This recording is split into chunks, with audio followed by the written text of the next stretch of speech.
Magandang araw mga kamaster. Ating subaybayan ang buhay ni Daryl Darby. Ang inyong pag-subscribe ang nagpapalakas sa ating channel. Maraming pagbabago sa mga pangalan ng karakter. Kabanata 3971. Ang mga miyembro ng Hidden Hero na sekta sa likod ni Elder Fire ay nagpakawala din ng kanilang lakas. Tumigil ka. Nang malapit ng mag-away ang magkabilang panig, isang matamis na boses ang biglang umalangaw mula sa malayo. Pagkatapos, isang magandang figure ang lumitaw sa langit. Si Veron iyon, Sect Master. Nandito na ang Sect Master. Nagagalak na sumigaw si Elder Fire at ang Hidden Hero na sekta nang makita nila si Veron. Nang bumalik ang kanilang Sect Master, ang lakas ng Hidden na sekta ay tumaas ng husto, at walang paraan na makatakas ang pamilya Carter. Tumibok ang puso ni Chester at Yvette, at naging seryoso ang kanilang ekspresyon. Gayunpaman, nagkaroon pa rin ng pagkakataon ng pamilya Carter na labanan si Elder Fire at ang mga miyembro ng Hidden Hero na sekta. Dahil dumating na si Veron, natakot sila na baka walang pagkakataon. Pagkatapos ng lahat, si Veron ay isang mabigat na kalaban. Sect Master. Pagdating na paglipag ni Veron sa lupa, lumapit sa kanya si Elder Fire at tuwang-tuwang sinabi, "Gusto ng pamilya Carter na pumunta sa Holy Saint na sekta para hanapin si Daryl, pero pinigilan namin sila sa tamang panahon. Makatarungan at patas ang Diyos. Noong nakaraan, itinapon natin sila sa kuweba, pero nakatakas rin sila dahil sa swerte. Sa oras na ito, tiyak na lilipulin natin silang lahat. Hindi na nila tayo magugulo pa sa hinaharap." Lahat ng miyembro ng Hidden Hero na sekta ay tumango bilang pagsang-ayon. "Oo, patayin mo sila. Patayin muna ang pamilya Carter, at pagkatapos ay patayin si Daryl para ipaghiganti ang dating Sect Master." Paghihiganti. Ang mga hiyawan at tagay mula sa mga miyembro ng Hidden Hero na sekta ay patuloy na dumating. Kahit na mukhang kalmado si Chester at ang kanyang mga puwersa, labis silang kinakabahan. Parang hindi maiiwasan ang labanang iyon. Gayunpaman, hindi nagbago ang maselang mukha ni Veron. Walang puot sa kanyang mga mata kundi isang komplikadong tingin. Sa sumunod na segundo, itinaas ni Veron ang kanyang kamay at sinabing, "Lahat, katahimikan." Tumahimik ang lahat ng miyembro ng Hidden Hero na sekta, at nakatuon ang kanilang mga mata kay Veron. "Nakuha ko na ang katotohanan tungkol sa pagkamatay ng aking ina." Tiniis ni Veron ang sakit sa puso habang kagatlabi. Tumingin siya sa paligid at sumigaw, "Ang pumatay ay hindi si Daryl, kundi si Skyler. Isinakripisyo niya ang nanay ko para ipalabas ang reborn ni Archfiend Antigonus. Kaya, ang kalaban natin ay sina Skyler at Archfiend Antigonus, hindi si Daryl at ang pamilyang Carter." Panipi, hindi napigilan ni Veron ang mapaluha sa pagtatapos ng kanyang pangungusap. Natulala si Elder Fire at ang mga miyembro ng Hidden Hero na sekta. Natigilan din si Chester at ang pamilya Carter. Si Skyler ang pumatay kay Agatha. Hindi nagtagal, bumalik sa katinuan si Chester at ang pamilya Carter at napangiti sila ng maluwag. Nabunyag ang katotohanan, at sa wakas ay nalinis na ni Daryl ang kanyang pangalan. Gayunpaman, naawa sila kay Veron. Napakalungkot niya. Pinatay ni Skyler ang kanyang ina at binigbit siya. Higit pa rito, ginamit pa niya siya bilang tool para harapin ang pamilya Carter. Sa wakas ay nanimbalik si Elder Fire sa kanyang katinuan. Itinaas niya ang kanyang kamay at hinampas ang isang puno sa kalahati sa tabi niya. Galit na galit niyang sabi, "Si Skyler pala ang mamamatay tao. Isinusumpa ko sa pangalan ko na maghihiganti ako sa kanya." Sigaw niya kay Veron, "Ngayong kilala na natin ang mamamatay tao, ano pa ang hinihintay natin? Sabay-sabay nating patayin ang 5 poison na sekta at hayaang magbayad si Skyler gamit ang kanyang dugo." Naglakad si Chester, tumingin kay Veron, at sinabing, binangka ni Skyler si Daryl na may lihim na motibo sa isip. "Ang pamilyang Carter ay handang tumulong sa iyo sa iyong paghihiganti para patayin si Skyler." Sa sandaling natapos niya ang kanyang mga salita, aalis na sana siya kasama ang Hidden Hero na sekta, ngunit pinigilan siya ni Veron. "Salamat," sabi ni Veron habang nakatingin kay Chester, "salamat sa mabilis na pagbitaw sa nakaraan. Talagang pinahahalagahan ko ang iyong tulong, ngunit, pagkaraan ng maikling paghinto, tumingin si Veron sa mga matatanda at sinabing, "Ngunit hindi ako makakasama ngayon para makita si Skyler, pumunta ka." Nagkatinginan ang lahat at natigilan sa sinabi ni Veron. Ano ang ibig niyang sabihin doon? Habang nalilito ang lahat, walang magawang sinabi ni Veron, sa totoo lang, pinilit ako ni Skyler na kumuha ng lason na tinatawag na soul-devouring bloodworm. Sa madaling salita, nasa ilalim ako ng kontrol niya. Kabanata 3992. Natigilan si Chester at ang pamilya Carter. Isang bloodworm na lumalamon sa kaluluwa. Kasabay nito, si Elder Fire at ang mga miyembro ng Hidden Hero na sekta ay napuno ng matuwid na galit at nagsimulang magmura. Kasuklam-suklam na tao si Skyler. Hindi lang niya pinatay ang dati nating sect master kundi sinaktan din ang kasalukuyang sect master natin. Siya ay isang hamak. Si Elder Fire ay mas galit na galit kaysa sa iba. Sinabi niya kay Veron, kung ganoon, walang dapat ikatakot. Lalaban na ng buong Hidden Hero na sekta si Skyler. Kahit na mamatay tayong lahat sa labanan, hindi natin siya kayang bitawan. Tumanggo naman ang ibang tao sa paligid niya bilang pagsang-ayon. Puno ng pag-aalinlangan ang maselang mukha ni Veron habang kagatlabi. Elder Fire, huwag kang pabigla-bigla. Hindi ako natatakot sa kamatayan sa puntong ito. Gusto ko sanang putulin ang mga litid ni Skyler at balatan siyang buhay, ngunit hindi ko kayang makipagsapalaran sa buong Hidden Hero na sekta. Napatingin si Veron sa mga taong nakatayo sa harapan niya at dahan-daw ang sinabing, pumunta ako dito para sabihin ang totoo at bigyan ng hustisya ang pamilya Carter at si Daryl. Master Wilson, Sect Master Dax, patawarin mo sana ako sa pananakit ko sa iyo noong nakaraan. Pagkatapos ng huling pangungusap, yumuko si Veron sa mga tao. Puno ng pagsisisi ang maganda niyang mukha. Napahiya si Elder Fire nang makita ang eksenang iyon, ngunit mabilis siyang nag-react at yumuko kay Chester at sa pamilyang Carter kasama si Elder Wind. Kahit na hinalo ni Skyler ang kaldero, ang Hidden Hero na sekta ay nagdulot ng maraming problema sa pamilya Carter. Kinailangan pa ang paghingi ng tawad. Napatawad ka na. Ngumiti si Chester at sinabing, dahil lumabas na ang katotohanan, dapat nating hayaang lumipas ang mga nakaraan. Ngumiti si Veron at sinabing, salamat sa iyong pagpapatawad, Master Wilson. Nagtanong si Elder Fire, Sect Master, ano ang susunod mong gagawin? Tumingin si Elder Fire kay Veron nang may matinding simpatiya sa kanyang mga mata. Napanood niya ang kanyang paglaki, at sa sandaling iyon, siya ang Sect Master. Siya ay nasa kanyang kalakasan, ngunit siya ay nalasan ng bloodworm na lumalamon sa kaluluwa. Napaka-unfair noon. Tumingin din si Elder Wind at iba pang miyembro ng Hidden Hero na sekta kay Veron. Tulad ng Elder Fire, masama ang pakiramdam ng lahat. Napakabata pa ni Veron, ngunit nasa ilalim siya ng kontrol ni Skyler kasama ng bloodworm na lumalamon sa kaluluwa.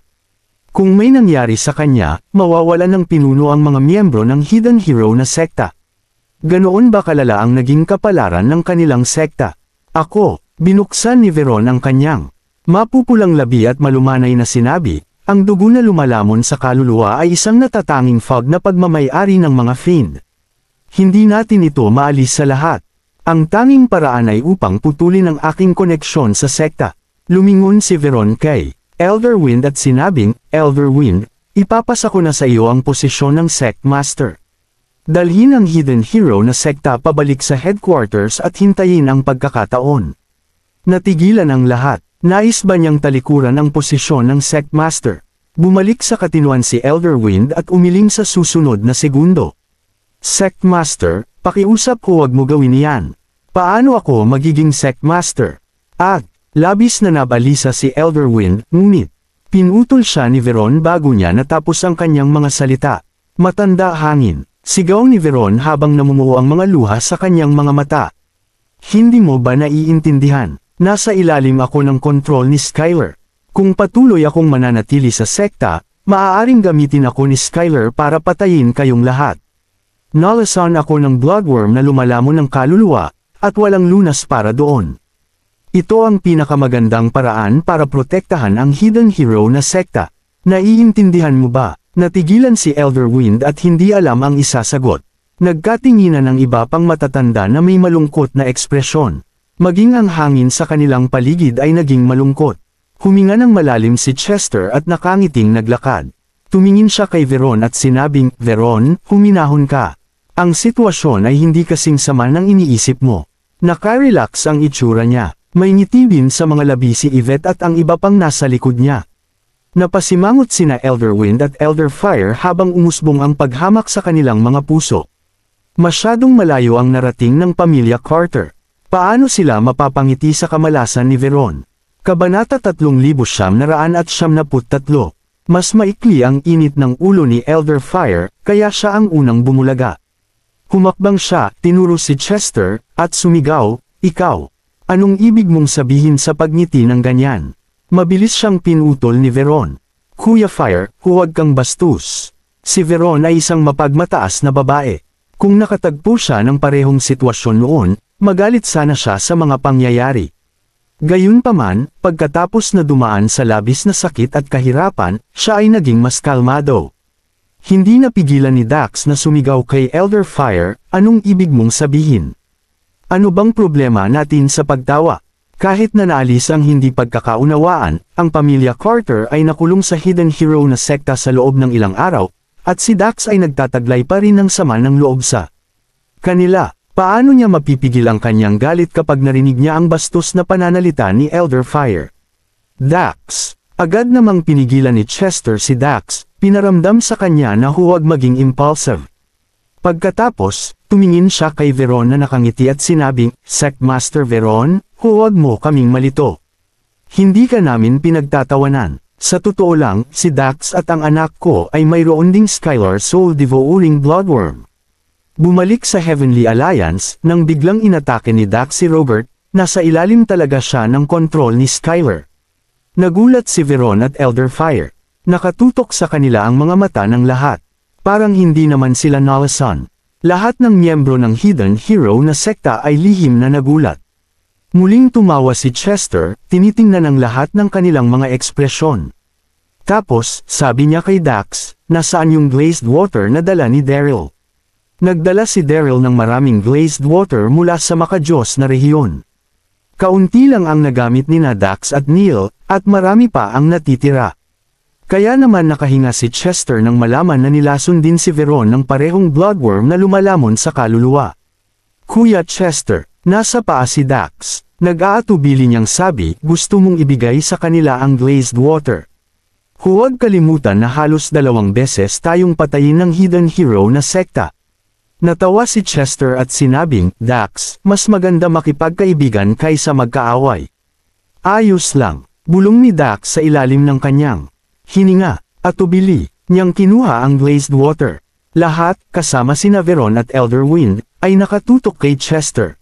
Sinabi ni Veron, "Master Wilson, ang bagay na nasa iyong kamay." Pinutol siya ni Chester. "Sectmaster Veron, ito ang glazed water, na siyang panlaban sa bloodworm na lumalamon sa kaluluwa." Naglakad siya pasulong at iniabot ang glazed water kay Veron habang nagsasalita. "Alam mo ba kung bakit kami naniniwala na hindi sinaktan ni Daryl ang nanay mo? Dahil sa mga panahong iyon, pumunta si Daryl sa Godly Region para hanapin ang glazed water para iligtas si Dax at ang anak ko. Kung gayon, kahit medyo hindi kaaya-aya, meron tayong magkaparehong kaaway. Kailangan pa nating magtulungan, di ba?" Namula sa guilt ang maselang mukha ni Veron. Tumibok ang puso ng mga miyembro ng Hidden Hero na sekta. Lumabas si Elder Fire at lumuhad sa harap ni Chester. Nahiya siya at sinabing, "Master Wilson, napakabuti mo. Lubos akong humahanga sa iyo. Hihingi ako ng tawad sa aking pag-uugali noon." Tuwang-tuwang sinabi ni Elder Fire, na iligtas mo ang aming Sectmaster, at ikaw ang tagapagligtas ng Hidden Hero na sekta. Mangyaring tanggapin ang aking pasasalamat. Tapos, yumuko siya ng malalim. Ang mga miyembro ng Hidden Hero na sekta ay yumuko rin at lumuhad sa lupa. Agad na hinawakan ni Chester si Elder Fire at tumawa. "Tumutulong ako dahil nagkataon na may gamot akong dala-dala. Kung gusto mo talagang magpasalamat sa isang tao, pasalamatan mo na lang si Daryl." Nagkatinginan sina Chester at Elder Fire at nagtawanan. Mas maganda rin ang mood ni Veron. Kinuha niya ang glazed water. Pagkatapos inumin, tahimik na umupo si Veron, naghihintay na magkabisa ito. Malaki rin ang ngiti sa mga mukha ng matatanda, at puno ng pag-asa at kagalakan ang kanilang mga mata. Kabanata 3974. Makalipas ang ilang minuto, dahan-daang tumayo si Veron. Puno ng saya ang kanyang maselang mukha. Naramdaman niya iyon nang mawala sa isang iglap ang bloodworm na lumalamon sa kaluluwa sa kanyang katawan. Sect Master, sumugod si Elder Fire at nagtanong, ano ang pakiramdam mo? Nakangiting sabi ni Veron, wala na ang bloodworm na lumalamon sa kaluluwa. Yumandar ang glazed water. Nagsaya ang lahat mula sa hidden hero na sekta. Si Elder Fire ay nasa ibabaw ng buwan. Natawa siya at sinabing, may awa pa rin ang Diyos sa hidden hero na sekta. Sinabi ni Elder Fire kay Veron, dahil ang bloodworm na lumalamon ng kaluluwa ay naalis na, agad nating sirain ang 5 poison na sekta at ipaghiganti natin si Skyler. Nasa atin ang suporta ng pamilyang Carter. Gaano man kalakas si Skyler, kaya pa rin natin, labanan mo siya. Tama iyan. Tumango si Chester at sinabing, basta magkaisa tayo para harapin si Skyler at ang 5 poison na sekta, walang problema. Gayunpaman, bumantong hininga si Veron at umiling. Elder Fire, Master Wilson, masyado kang walang muwang. Hindi mo siguro alam na si Archfiend Antigones ay ipinanganak na muli, at pinaamo niya ang sinaunang makamandag na alupihan. Sinabi ni Veron sa lahat ang detalyeng nakita niya. Sa huli, nagsalita si Veron na may seryosong tingin sa kanyang maselang mukha. Maaaring isipin mo na si Skyler at ang 5 poison na sekta ay madaling pakitunguhan, ngunit ang sinaunang makamandag na alupihan ay natalo ang daan-daang libong sundalo at general. Ang lakas nito ay malayo sa iyong imahinasyon, magdusa ng matinding pagkalugi. Baka masira pa tayo. Hingal na hingal si Chester at ang kanyang mga tao. Daan-daang libong sundalo at general ang natalo. Ganoon ba siya kalakas? Katahimikan lang ang namayani sa sandaling iyon. Makalipas ang ilang minuto, may sumagi sa isip ni Veron. Ngumiti siya at sinabing, huwag kang mag-alala. Noong umalis ako sa 5 poison na sekta, wala si Archfiend Antigones. Maaari muna nating harapin si Skyler at ang 5 poison na sekta.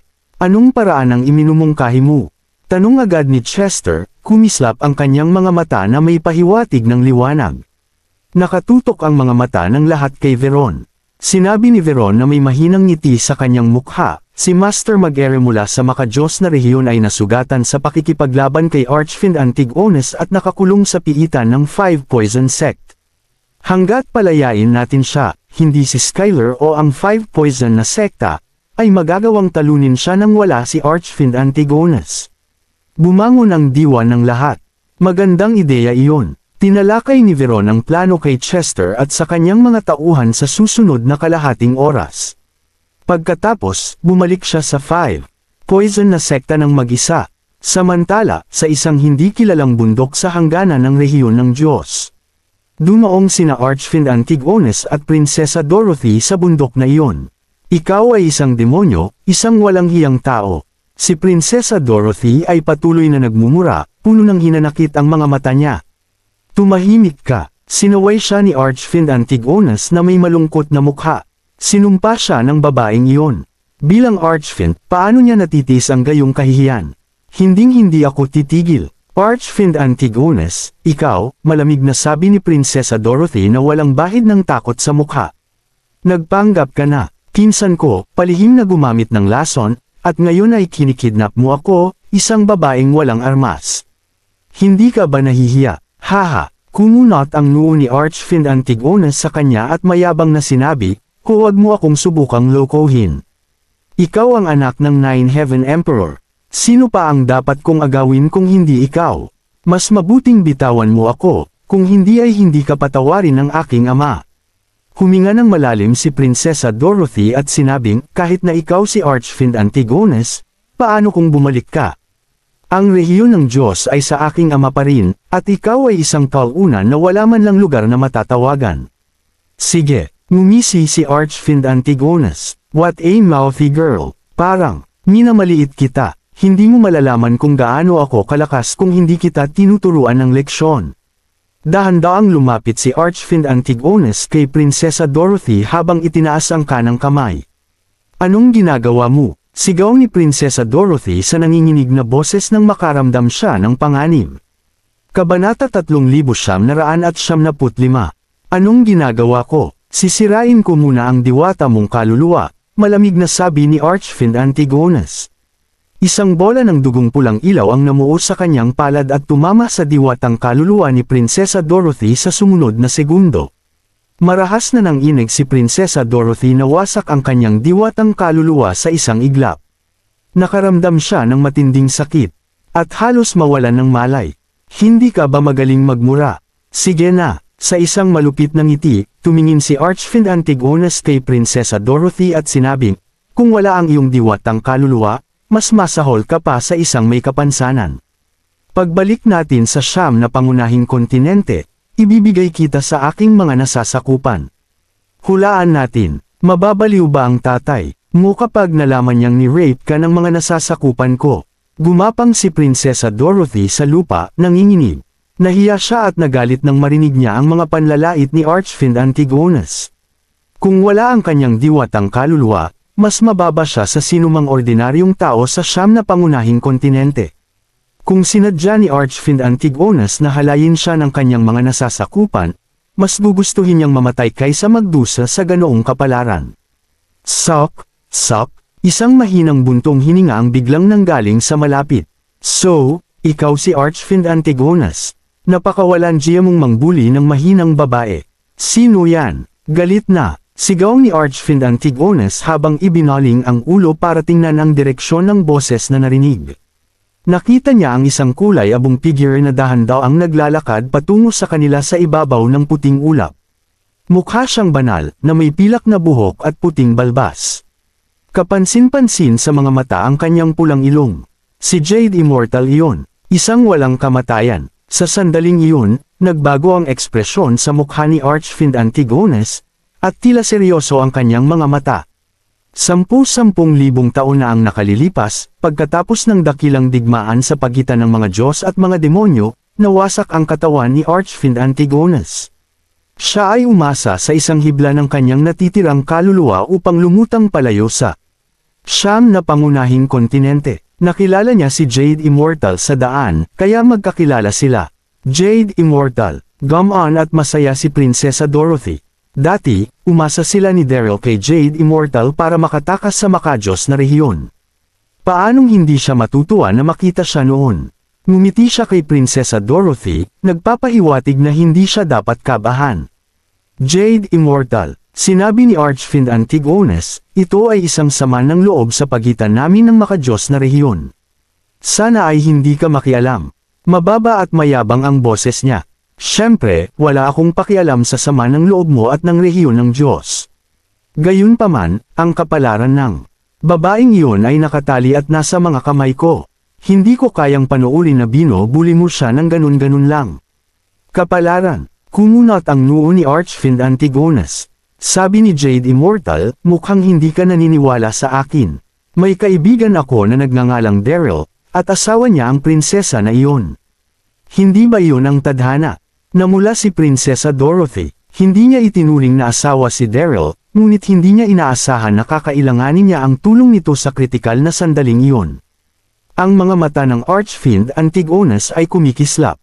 Anong gusto mo? Malamig na tanong ni Archfiend Antigonus.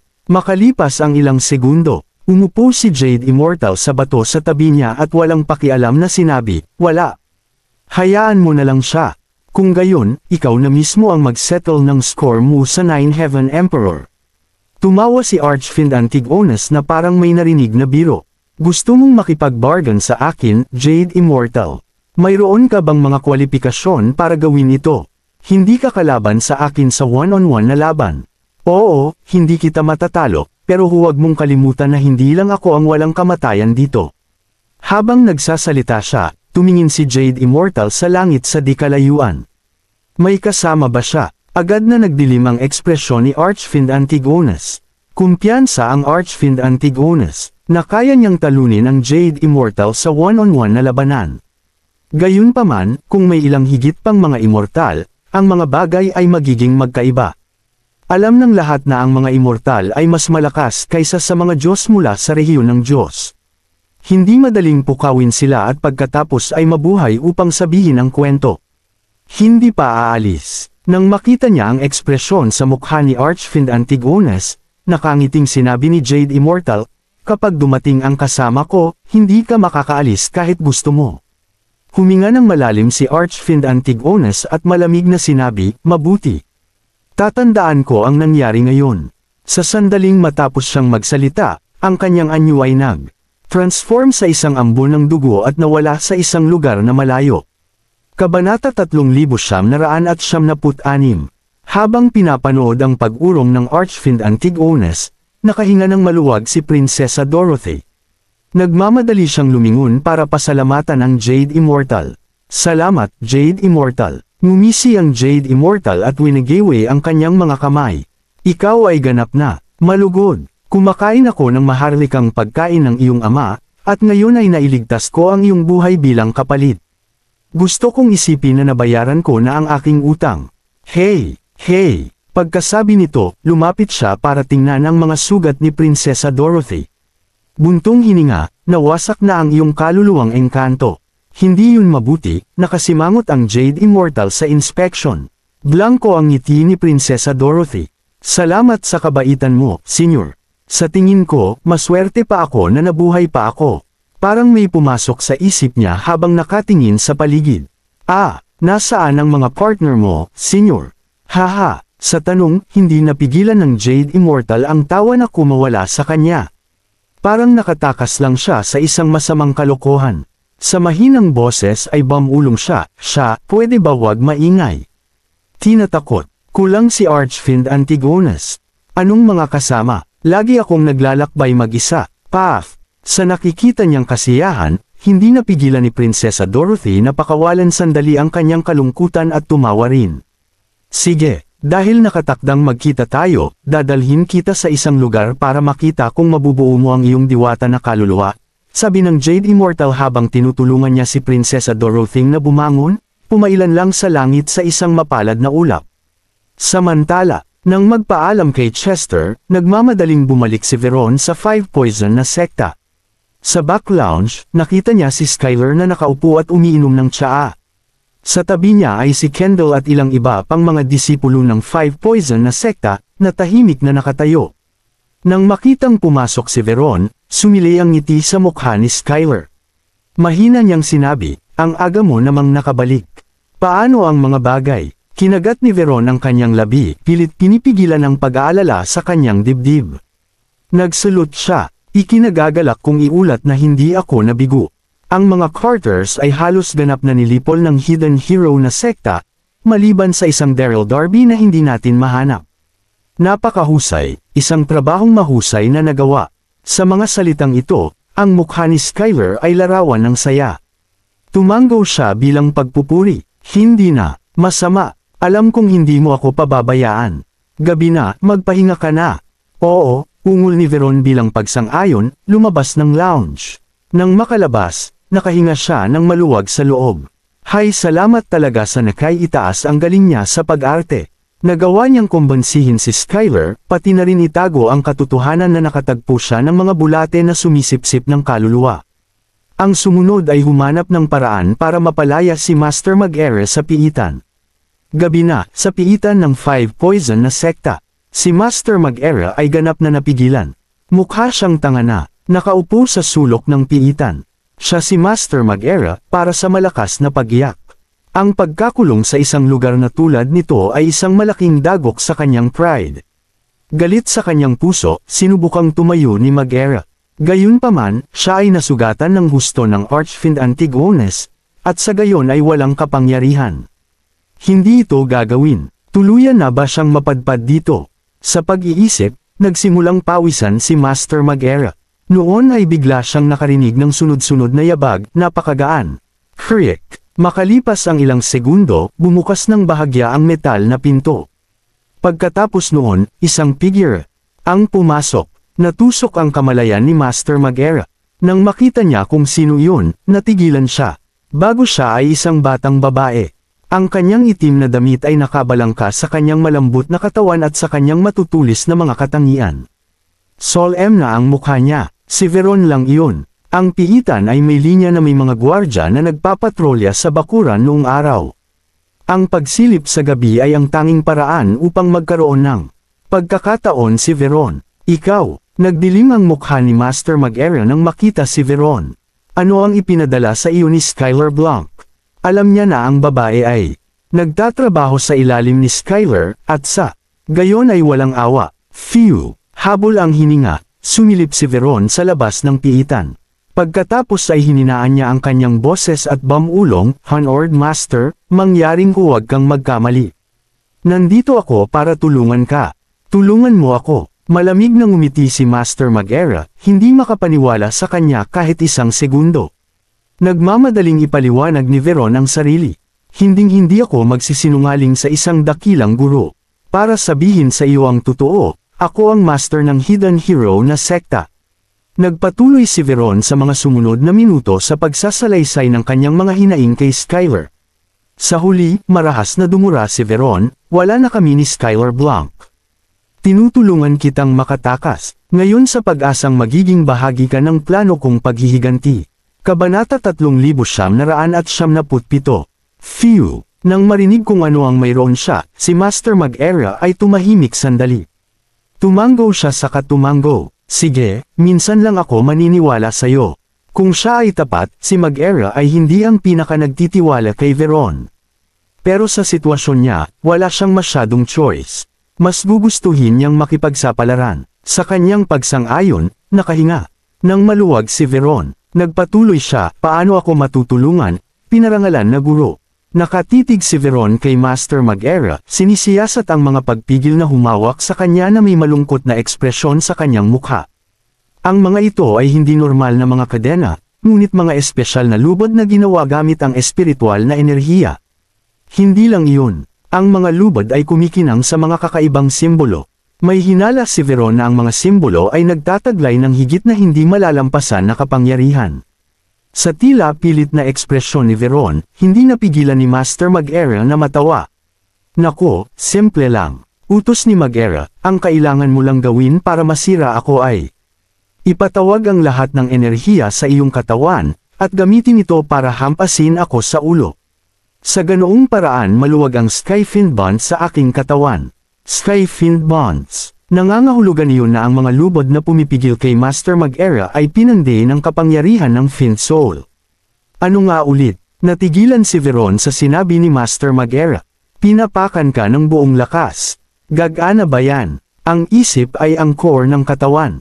Isang suntok na may buong lakas, hindi ba iyon magwawakas sa kanyang buhay? Sa gulat sa kanyang mukha, muling ngumiti si Master Magera. Huwag kang mag-alala. Ang mga Diyos ay mas makapangyarihan kumpara sa mga tao. Ang ulo ng isang tao ay medyo mahina, ngunit hindi ang isang Diyos.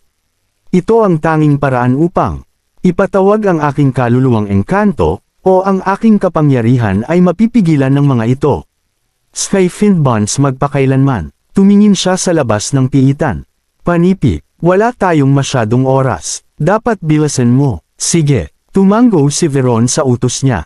Tinatawag ang lahat ng panloob na enerhiya sa kanyang katawan, itinaas niya ang kanyang kamay at ibinaba iyon ng husto sa ulo ni Master Magera. Slam! Dumagundong ng malakas ang tunog. Naramdaman ni Veron ang isang puwersang nagpa-atres sa kanyang kamay, dahilan para matisod siya ng ilang hakbang. Ngunit si Master Magera ay nanatiling matatag bilang isang bundok, hindi gumagalaw. Kasabay nito, ang Skyfiend Bond sa kanyang katawan ay nawala na rin. Nakakamangha, kanina pa nag-aalala si Veron, ngunit nang makitang nagkawatak-watak ang Skyfiend Bonds ngayon ay napuno siya ng walang katulad na kagalakan at saya. Phew! Huminga ng malalim si Master Magera, tumayo at iniunat ang kanyang katawan. Nawala ang puot mula sa dati. At ang kapalit nito ay walang iba kundi pasasalamat. Panipi, salamat. Noon lang, naging solemn na ang ekspresyon ni Mage Ara. Mabilis niyang nilingon si Veron. Makakasense si Skyler Blanc kapag nawala na ang Skyfiend Bonds. Dapat kang magbantay sa labas habang ibinabalik ko ang enerhiya ng aking diwata. Pagkasabi nito, umupo si Magera na naka-cross-legged. Nagsimula siyang magtanim, ibinalik ang kanyang lakas. Tumango si Veron. Walang pag-aalinlangan o pag-iisip, nagmamadali siyang pumunta sa pasukan ng piitan upang antabayanan ang anumang galaw. Boss! Paglabas pa lang niya ng piitan, naramdaman ni Veron ang isang alon ng enerhiya sa hangin sa kanyang harapan. Nagmamadali siyang lumapit, nanlamig siya sa nakita. Sa gabi, isang gwapong figure ang makikitang naglalakad patungo sa piitan ng napakabilis. Sa kanya ay isang set ng puting robe at isang solemn na expression. Ito ay walang iba kundi si Skylar. Tama si Master Magera. Ang Skyfiend bond sa kanyang katawan ay mismong si Skylar ang nagcast, at siguradong naramdaman niya ito sa sandaling mawala ang mga ito. Ngayon ay papunta na siya upang makita ang tungkol sa kanila. Ito ay hindi mabuti, lalong nabalisa si Veron nang makita niya si Skylar. Babalik na sana siya sa piitan para sabihin kay Master Magera ang balita, ngunit naunahan na niya ito ni Skylar at naunang pumasok. Agad na nagtago si Veron sa likod ng puno. Wala pang 100 milya ang layo niya mula kay Skylar, at malapit nang tumibok ang kanyang puso mula sa kanyang dibdib. Ang tanging magagawa niya ay magdasal. Huwag mo akong makita, huwag mo akong makita. Totoong walang katapusan ang paghamak ni Veron kay Skylar. Totoo rin na tinulungan niya lang si Master Magera na makatakas. Kung noon pa, walang paraan na naitago niya ang sarili niya. Hindi, haharapin na sana niya si Skylar.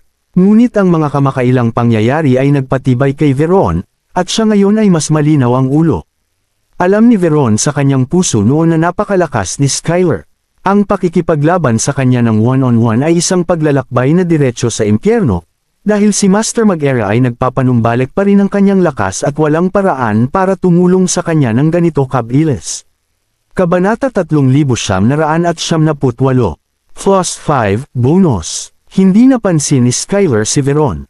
Sa pagbubukas ng piitan, hindi kaagad pumasok si Skylar. Sa halip ay tumingin siya sa paligid bago sumigaw, "Mga alagad!"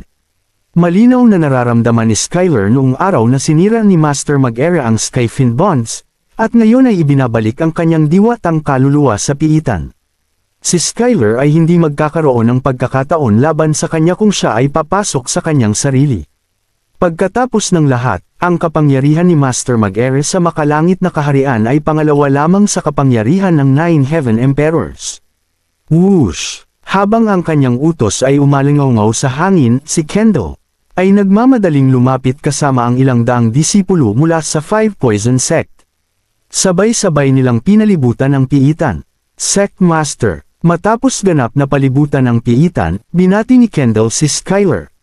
"Marahil ay tinawag mo kami dahil Master Magera." Pinutol siya ni Skylar bago niya matapos ang kanyang pangungusap. "Naramdaman ko lang, nasira ni Master Magera ang Skyfiend bonds ko." "Ano?" Natigilan si Kendall nang marinig ang sinabi ni Skylar. Mahalagang tandaan na ang Skyfiend bonds ni Skylar ay napik sa kaluluwa ng Skyfiend. Ito ay malapit na hindi mapasok. Higit pa rito, si Master Magera ay nasugatan ng gusto ng Archfiend Antigonus nang siya ay mahuli. Paano niya nasira ang Skyfiend bonds? Pinag-isipan ni Kendall ang tanong sa kanyang isipan, ngunit hindi ito nang ahas na itanong. "Kendall, napakaseryoso ng mukha ni Skylar. Utos niya, hindi ko kailangan ng tulong mo. Dito sa ngayon, ay silang lahat ng labasan sa altar. Hinala ko may tumulong kay Master Magera ng palihim." Hindi tanga si Skylar. Sa kalagayan ni Master Magera, walang paraan na makawala siya sa kanyang mga pagpigil ng ganoon kabilis. Ang tanging paliwanag ay may nakalusot sa piitan.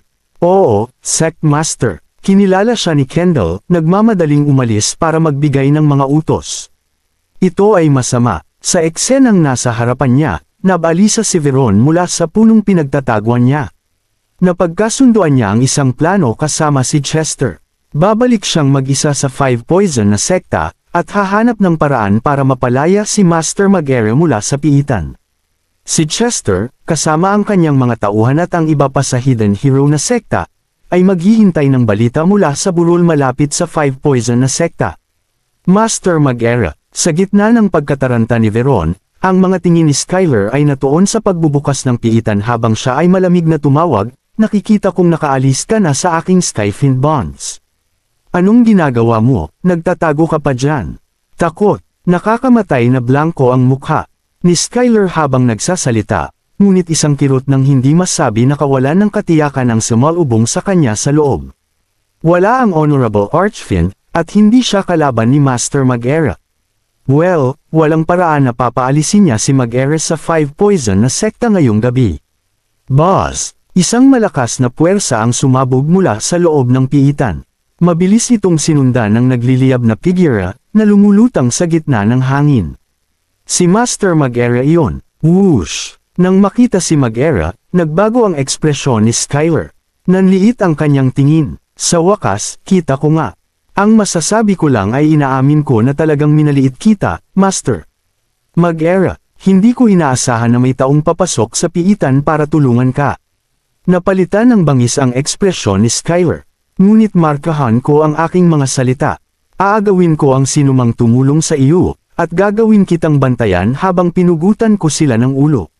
Haha, tumulo ang mukha ni Master Mag-era sa pangungutya. Ikaw ay walang iba kundi ang isa pang alipin ng Archfiend. Maglakas loob ka ng ganyan sa harap ko. Magwala at ipatingin sa akin si Antigonus. Namula si Skyler sa kanyang sinabi. Nakaramdam siya ng hiya. Ikaw ay isang preso sa ilalim ng lupa din. Anong karapatan mong makita ang kagalang-galang na Archfiend?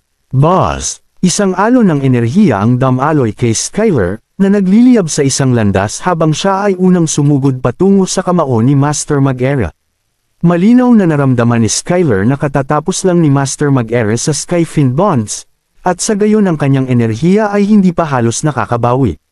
Sa ilalim ng mga sitwasyong ito, wala nang dapat ikatakot si Skyler. Ha! Sa pag-atake ni Skyler, ngumisi lang si Master Mag-era. Itinaas niya ang kanyang mga kamay, sinalubong si Skyler sa himpapawid. Ang tanging maaaring maging ulo ay isang malakas na kalabog habang nagsalubong ang mga palad, ang imposibleng enerhiyang umaagos sa kapaligiran. Kabanata 3979. Parehong natarante sina Skyler at Master Mag-era, at lumipad pabalik. Malinaw na ang dalawang pag-atake ay hindi nagpakita ng anumang awa sa magkasalungat na panig.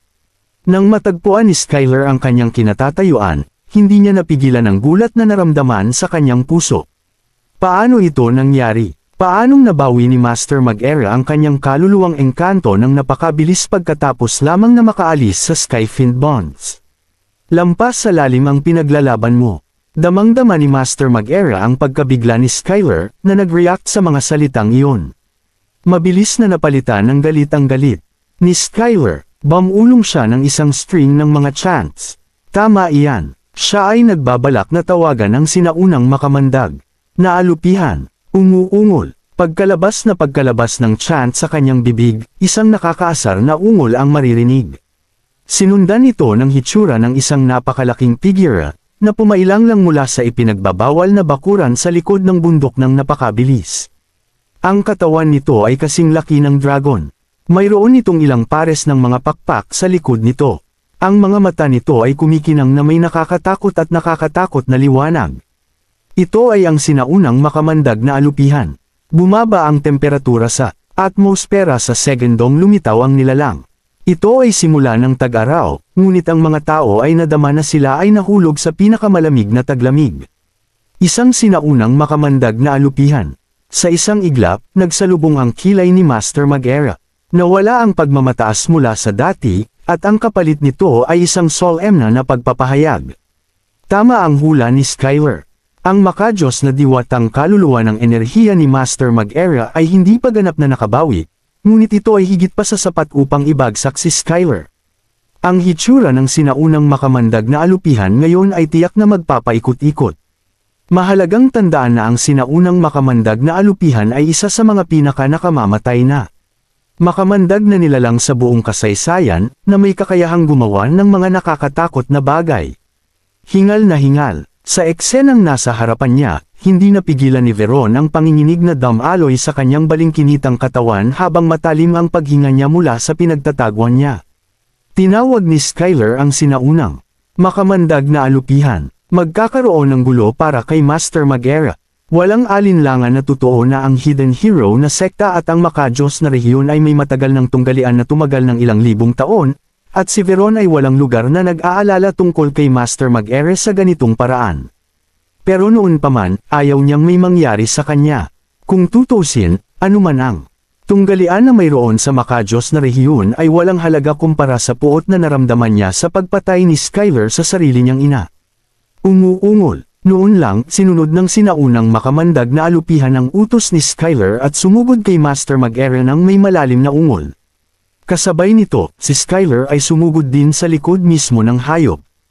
Mabuti naman, Nang makita ang paparating na pag-atake ni Skyler at ng sinaunang makamandag na alupihan, malamig na ngumiti si Master Mag-era. Purong walang takot ang ekspresyon niya. Huwag mong isipin na matatalo mo ako dahil lang sa ipinatawag mo ang sinaunang makamandag na alupihan. Boss! Isang nakakabulag na gininto ang sinag ang sumabog mula sa katawan ni Master Mag-era, na bumabalot sa kalangitan sa itaas ng 5 poison sekta sa isang dilaw na liwanag. Napakalaki ng presensya nito, pinagbabatayan ang takot ng mga tao. Sa isang malakas na paghampas, dahan-daang itinaas ni Master Mag-era ang kanyang kanang kamay. Sa kanyang pagkakahawak ay isang mahabang sable, mahigpit sa kanyang mga daliri. Ang talam ng sable lamang ay halos 3 talampakan ng haba. Kulot ito na parang ahas, na may kasamang 2 lumilipad na dragon habang kumikinang. Isa itong sandata na si Master Mag-era lamang ang nagtataglay, ang Demon Slaying Blade. Ang Demon Slaying Blade ay sinasabing isa sa mga pinaka-eksklusibong likha ng makadiyos na rehiyon. Ito ay naipasa sa apoy ng langit sa loob ng 500 taon bago ito naganap. Ikatlo ito sa listahan ng mga makapangyarihang kasangkapan sa loob ng rehiyon ng Diyos. Sa sandaling ito ay nakabrand, ang napakalaking nangingibabaw na aura ng talam ay sumasalamin sa hangin. Noon lang, lahat ng 5 lason na sekta na disipulo na nanunood mula sa malayo ay nagsimulang mahihirapang huminga. Nagdasal sila ng tahimik sa takot sa ngalan ni Skyler. Makapangyarihan si Skyler, ngunit malamang na hindi siya makakalaban sa isang taong kasing galing ni Master Mag-era. Seryoso ang mukha ni Skyler. Bagaman siya ay nag-aalala, ang pagkakaroon ng sinaunang makamandag na alupihan sa kanyang tagiliran ay nagbigay sa kanya ng sapat na kumpiyansa. Ngumisi siya, ang paglabas ng malalaking baril sa lalong madaling panahon, Master Mag-era. Si Skyler ay muling bumangon sa himpapawid, inatake si Mag-era kasama ang sinaunang makamandag na alupihan. Isang malupit na labanan ang sumiklab muli. Ang sagupaan ng mga puwersa ay nagpagulong-gulong sa kalangitan na may maitim na ulap na tila katapusan na ng mundo. Wow! Habang pinagmamasdan ang eksenang nauna sa kanya, hindi maitago ni Veron ang saya sa kanyang puso. Inilabas ni Master Mag-era ang kanyang mga armas. Tiyak na magbabalik ang sitwasyon ngayon. Ang hindi niya inaasahan ay walang magbabago kahit na ginamit ni Mag-era ang kanyang Demon Slaying Blade. Tila walang malinaw na panalo sa pagitan ng dalawa, kasama ang sinaunang makamandag na alupihan sa tulong ni Skyler. Hindi pa ganap na nakabangon ang diwatang kaluluwa ni Mag-era. Kahit nagamit ang Demon Slaying Blade ay magkakaroon ito ng kaunting epekto sa sitwasyon. Kabanata 4,000. Well, hindi ito dapat gawin.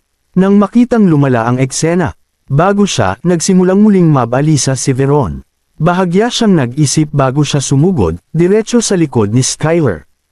Ang orihinal na plano ni Veron ay maghintay hanggang sa masugatan ni Master Mag-era si Skyler para umatake, ngunit tila magtatagal iyon. May kailangan siyang gawin. Nang makitang nakatutok ang lahat ng atensyon ni Skyler kay Master Mag-era, alam ni Veron na kailangan niyang hampasin bago maging huli ang lahat. Boss! Sa isang kisap mata, nasa likod ni Skyler si Veron.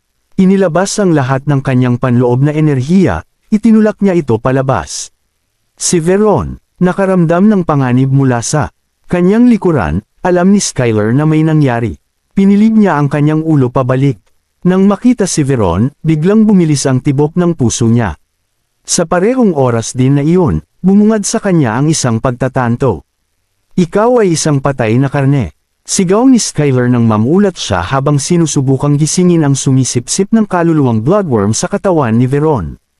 Ang ikinagulat niya ay hindi man lang nag-react si Veron. Sa katunayan, hindi na niya maramdaman ang aura ng bloodworm na sumisipsip ng kaluluwa. Ano ang nangyayari? Nauuto ang isipan ni Skyler habang kinukulit ang utak para sa mga sagot. Imposible. Ang soul-sucking bloodworm ay walang lunas sa lahat ng 9 na kontinente. Paano nagawang gumaling ni Veron? Skyler Blanc. Sa itsura ng mukha ni Veron, nanliit ang mga pas ang mata ni Veron na may sama ng loob at hinanakit sa maselang mukha. Pusta ko hindi mo nakita ang pagdating nito, ha? Eto ang nangyari. Pinagaling ko na ang sarili ko sa bloodworm na sumisipsip ng kaluluwa gamit ang glazed water, at ngayon hindi mo na ako makontrol. Isinusumpa kong ipaghihiganti ang pagkamatay ng aking ina sa iyong malupit na mga kamay. Walang awa para sa iyo. Habang tumutunog ang mga salita, sumambulat ang enerhiya mula sa buong katawan ni Veron nang damapo siya ng isang sampal sa likod ni Skyler. Sect Master, tingnan mo. Nang makita ang eksena sa harapan nila, hindi napigilan ng mga disipulo ng 5 lason na sektang na nanunood mula sa ibaba ang kanilang gulat na paghinga. Kasabay nito, ang isang figure ay makikitang tumataas. Parang nagmamadali. Si Kendall iyon. Matapos harangin ang buong 5 Poison Sect, si Kendall ay lumundag dito upang lumaban ng walang pagdadalawang isip. Nang makitang sinalakay ni Veron si Skyler ay nagsiklab sa galit si Kendall habang umuungal, "Veron, tumigil ka." Marami pa ring maaasahan si Kendall kay Skyler, isa sa mga bagay na pumatay kay Daryl Darby para sa paghihiganti. Paano niya hahayaan na may mangyari sa kanya? Habang siya ay sumisigaw, sinubukan ni Kendall na abutin. Ngunit siya ay napakalayo, at hindi na siya makakarating sa tamang oras. Noon lang, sa gitna ng kanyang matinding galit, sinadya ni Skyler na iwasan din ang pag-atake. Ngunit napakabilis ni Veron, at si Master Mag-era ay humahadlang din sa kanya. Si Skyler ay walang oras na mag-react. Smack! Malakas na damapo ang kamay ni Veron sa likod ni Skyler. Sa sunod-sunod na mapurol na lindol na sinundan ng mahinang ungol mula kay Skyler, pinalipad siya. Sa pag-akyat ng mahigit 100 talampakan ng layo, ang dugo ni Skyler ay nagpinta sa hangin habang siya ay nahulog.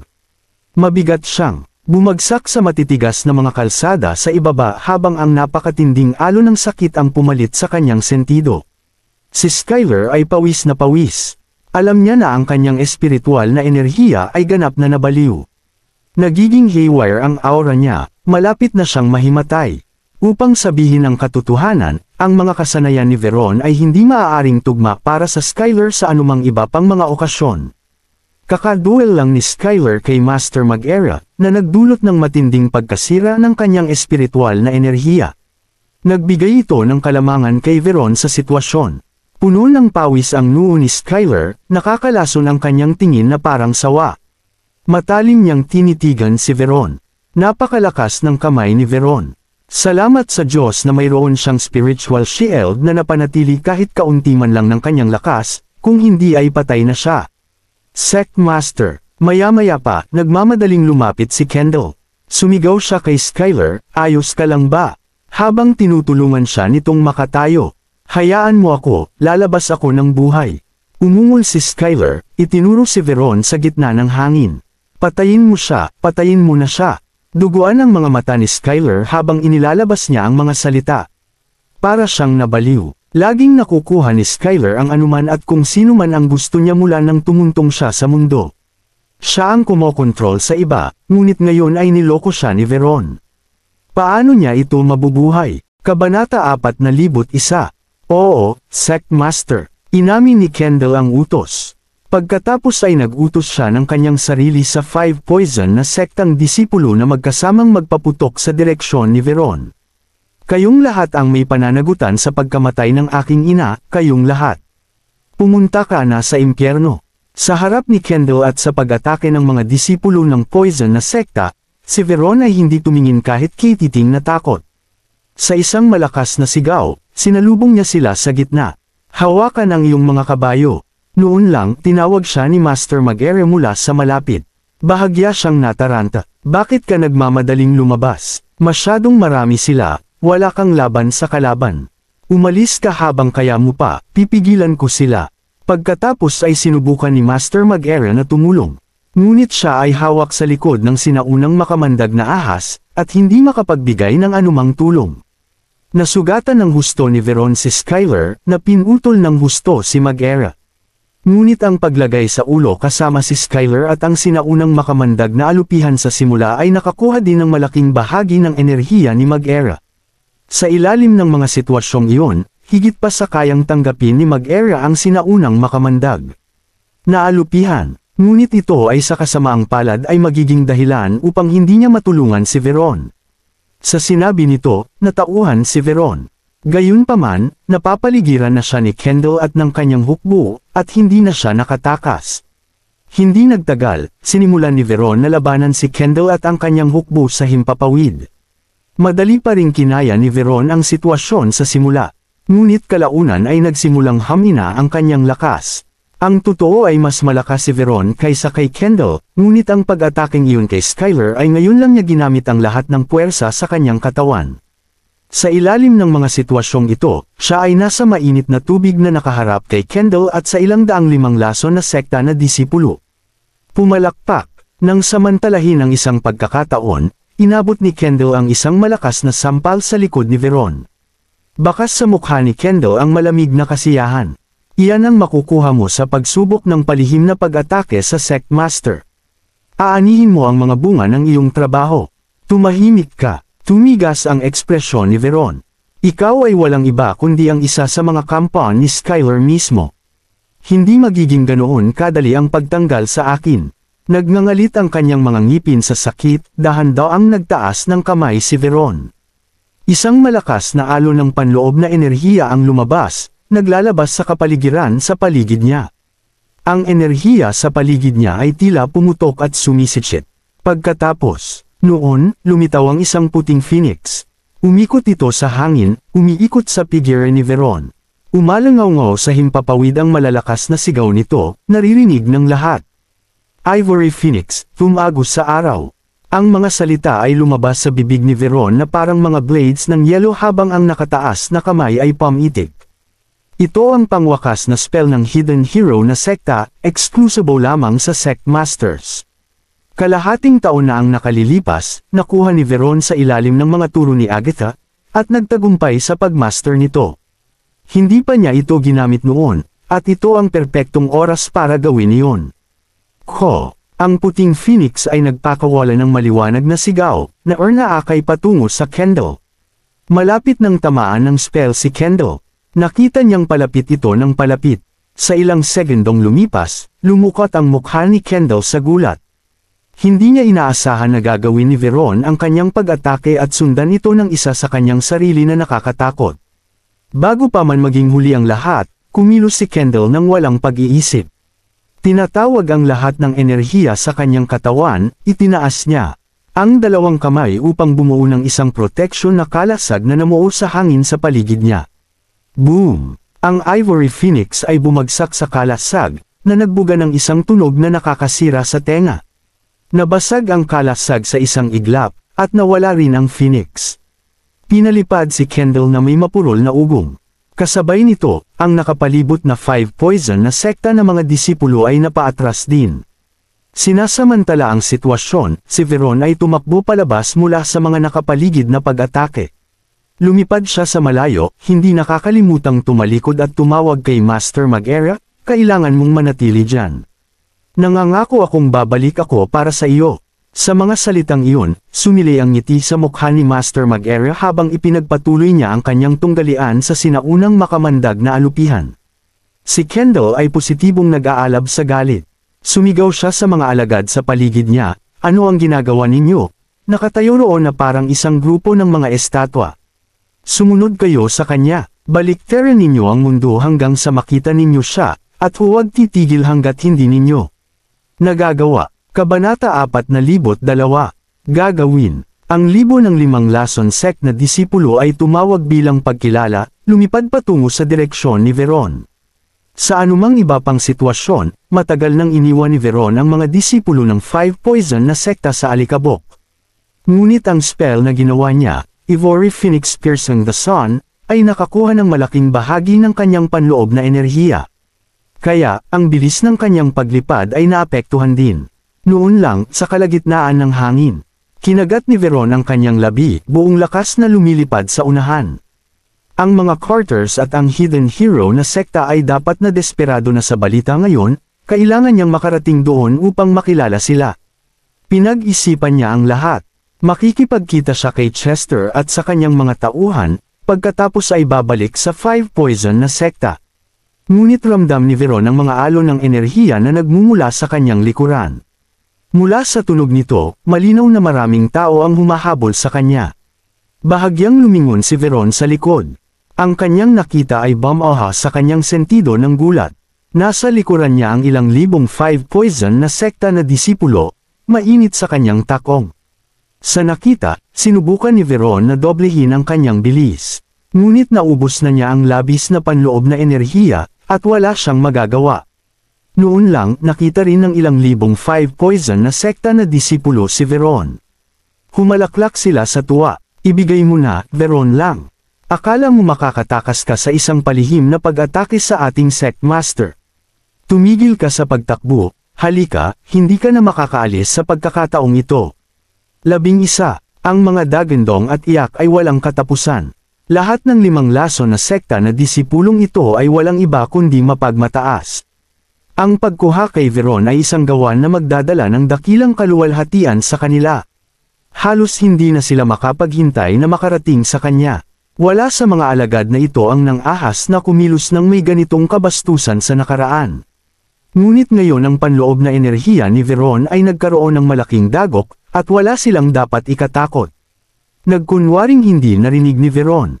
Ang mga ito, buong lakas na sumulong. Nanatiling neutral ang kanyang ekspresyon sa kabila ng pag-akyat ng takot sa kanyang puso. Sa wakas ay nakatakas siya, sa gulo at kaguluhan. Walang paraan na siya ay mahuhuli at maibabalik, o ang natitirang bahagi ng kanyang buhay ay magugugol sa paghihirap. Tila hindi pinapabore ng kapalaran si Veron, at gayon din ang panahon. Maaliwalas pa rin ang kalangitan noon, at ngayon ay biglang natabunan ng makapal na ulap. Hindi pa masyadong pamilyar si Veron sa layout ng 5 poison na sekta. Sa makapal at malabo na ulap, medyo naligaw siya ng landas. Halos hindi na makayanin ni Veron ang pakialam. Buong lakas siyang sumugod. Matapos lumipad ng ilang minuto pa, malapit nang maubusan ng lakas si Veron.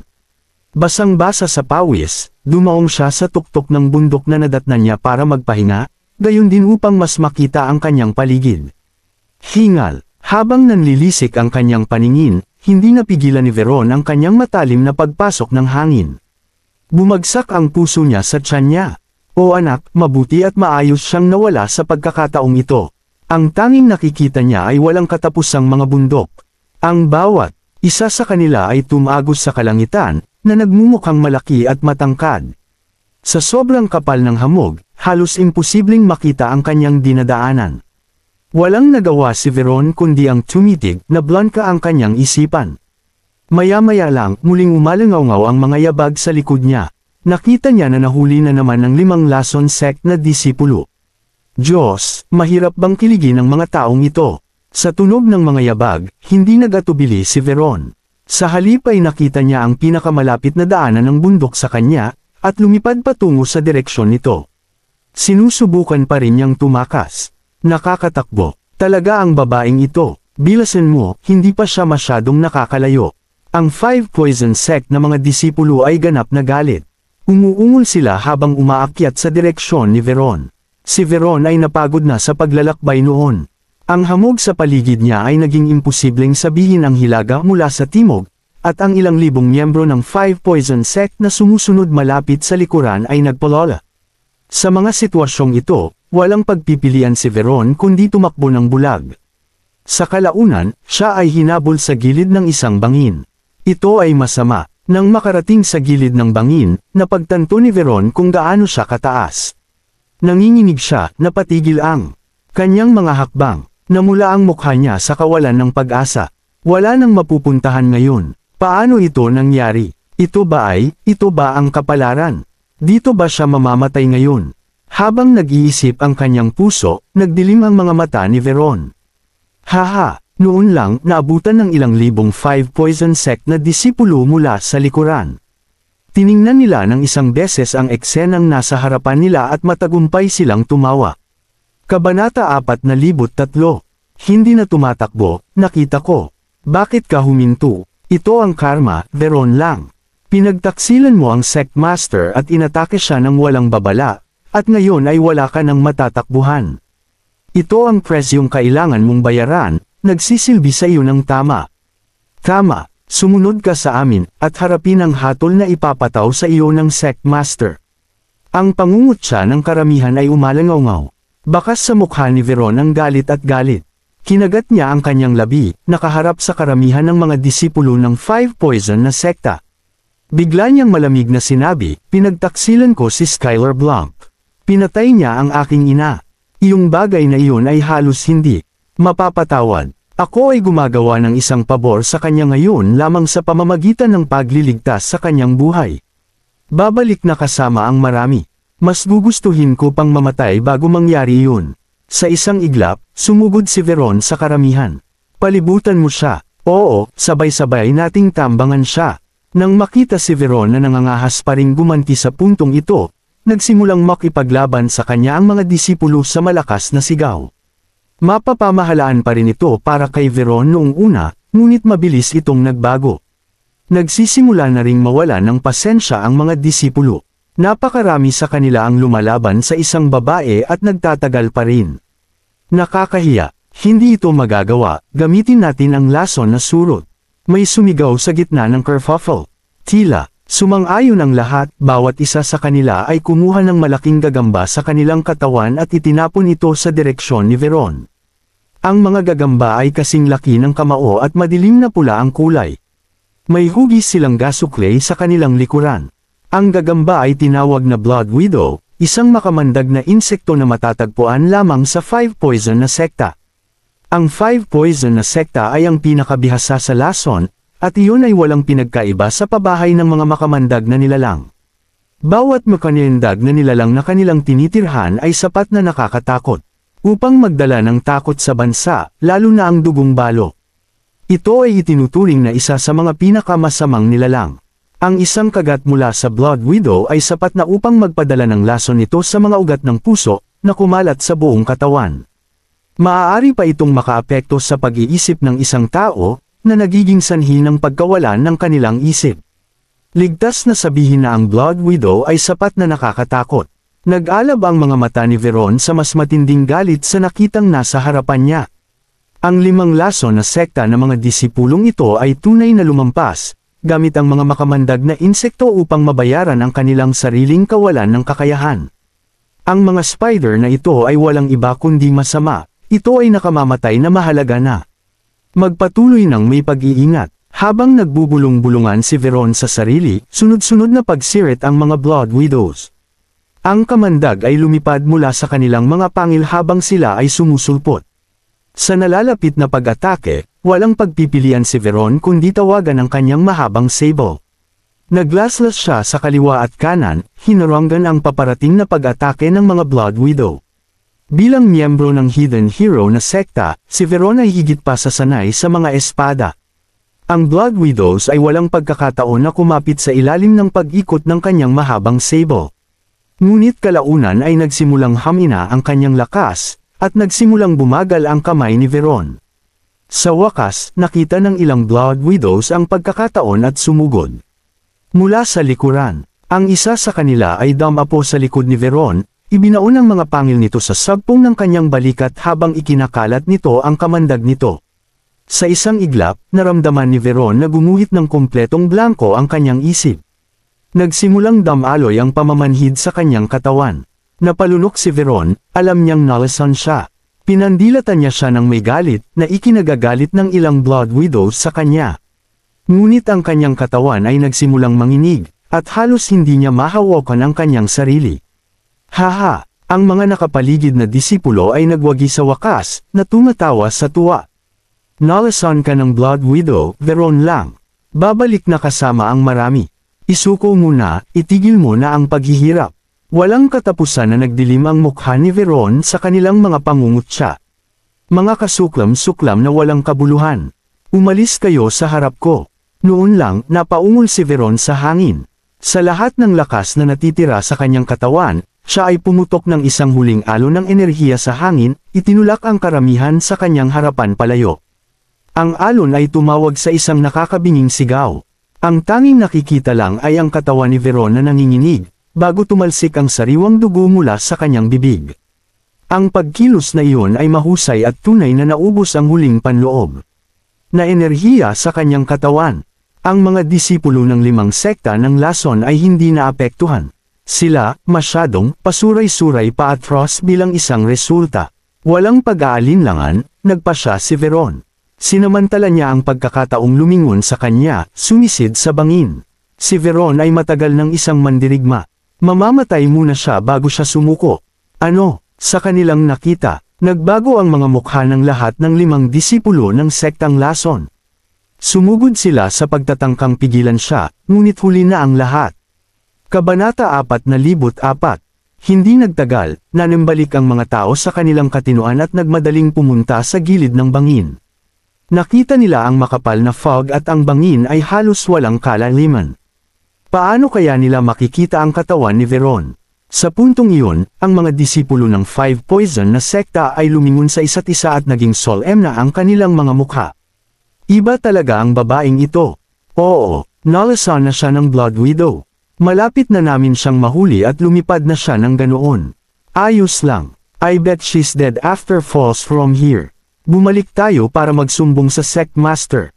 Pagkatapos ng kanilang talakayan, bumalik ang mga disipulo sa pangunahing bulwagan ng 5 sekta ng Lason. Sa kabilang banda, mabilis na lumapag si Veron at makalipas ang mahigit 10 segundo, biglang nanginginig ang kanyang katawan at nabasag sa hindi kilalang bagay. Nakaramdam siya ng matinding sakit at nawala ng malay matapos itong maging itim sa harap ng kanyang mga mata. Lumipas ang panahon. Sa gitna ng bangin, natulala si Veron. Nang imulat niya ang kanyang mga mata, nakaramdam siya ng matinding sakit sa buong katawan. Buhay pa ako. Tiniis ni Veron ang matinding sakit at tumingin sa paligid niya. Nagagalak siya sa kaginhawahan ng mapagtanto niyang nahulog siya sa isang puno na tumubo mula sa bangin at nakasabit doon.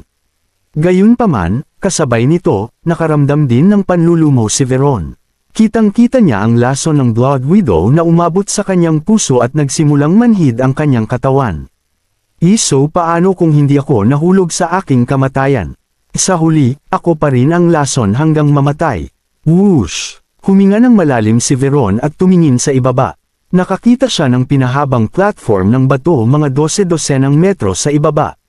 Bagamat ito ay kasinlaki lamang ng ilang square feet, ito ay isang lokasyon pa rin kung saan siya makakarating. Huminga siya ng malalim habang iniisip na hindi niya dapat hintayin ang kanyang kamatayan kahit na nalasan siya. Nagpasya siyang tumalon sa stone platform upang makita kung makakahanap siya ng paraan palabas. Siguro, hindi pa ako nauubusan ng swerte. Habang nagtataka siya, hindi gumagalaw si Veron. Nagpahinga siya ng ilang minuto sa puno at nang gamaan ang pakiramdam niya ay lumundag siya ng bahagya at damapo sa batong plataporma. Oh, tuwang-tuwa si Veron nang mapunta siya sa entablado na bato. Nakita niya ang isang makitid na kuweba kung saan nakataas ang platapormang bato. Ang kuweba ay paliko-liko at may malamig na simoy ng hangin na humahantong sa kung saan. Kung sa bagay, nagdadalawang isip si Veron na pumasok sa kuweba. Pagkatapos ng lahat, ang lugar na iyon ay nasa loob pa rin ng teritoryo ng Five Poison na sekta. Gayunpaman, ito ay isang dead end sa unahan at siya ay walang ideya tungkol sa distansya sa pagitan ng stone platform at sa ilalim ng hukay. Halos pakiramdam niya ay mamamatay siya kaysa mabuhay kapag naabot niya ang ilalim. Saglit na nakatayo doon si Veron at sa wakas ay nagpas siyang pumasok sa kuweba upang tingnan. Ang kuweba ay makitid at paliko-liko. Lalo siyang naging alerto at maingat na pumasok. Hindi niya namamalayan, halos 10 minuto na pala siyang naglalakad. Pagkatapos ay nakakita siya ng liwanag sa unahan. Tuwang-tuwa siya at binilisan ang lakad niya. Whoosh! Hindi nagtagal, matagumpay na nakalabas ng kuweba si Veron at natigilan siya sa nakita sa kanyang mga mata.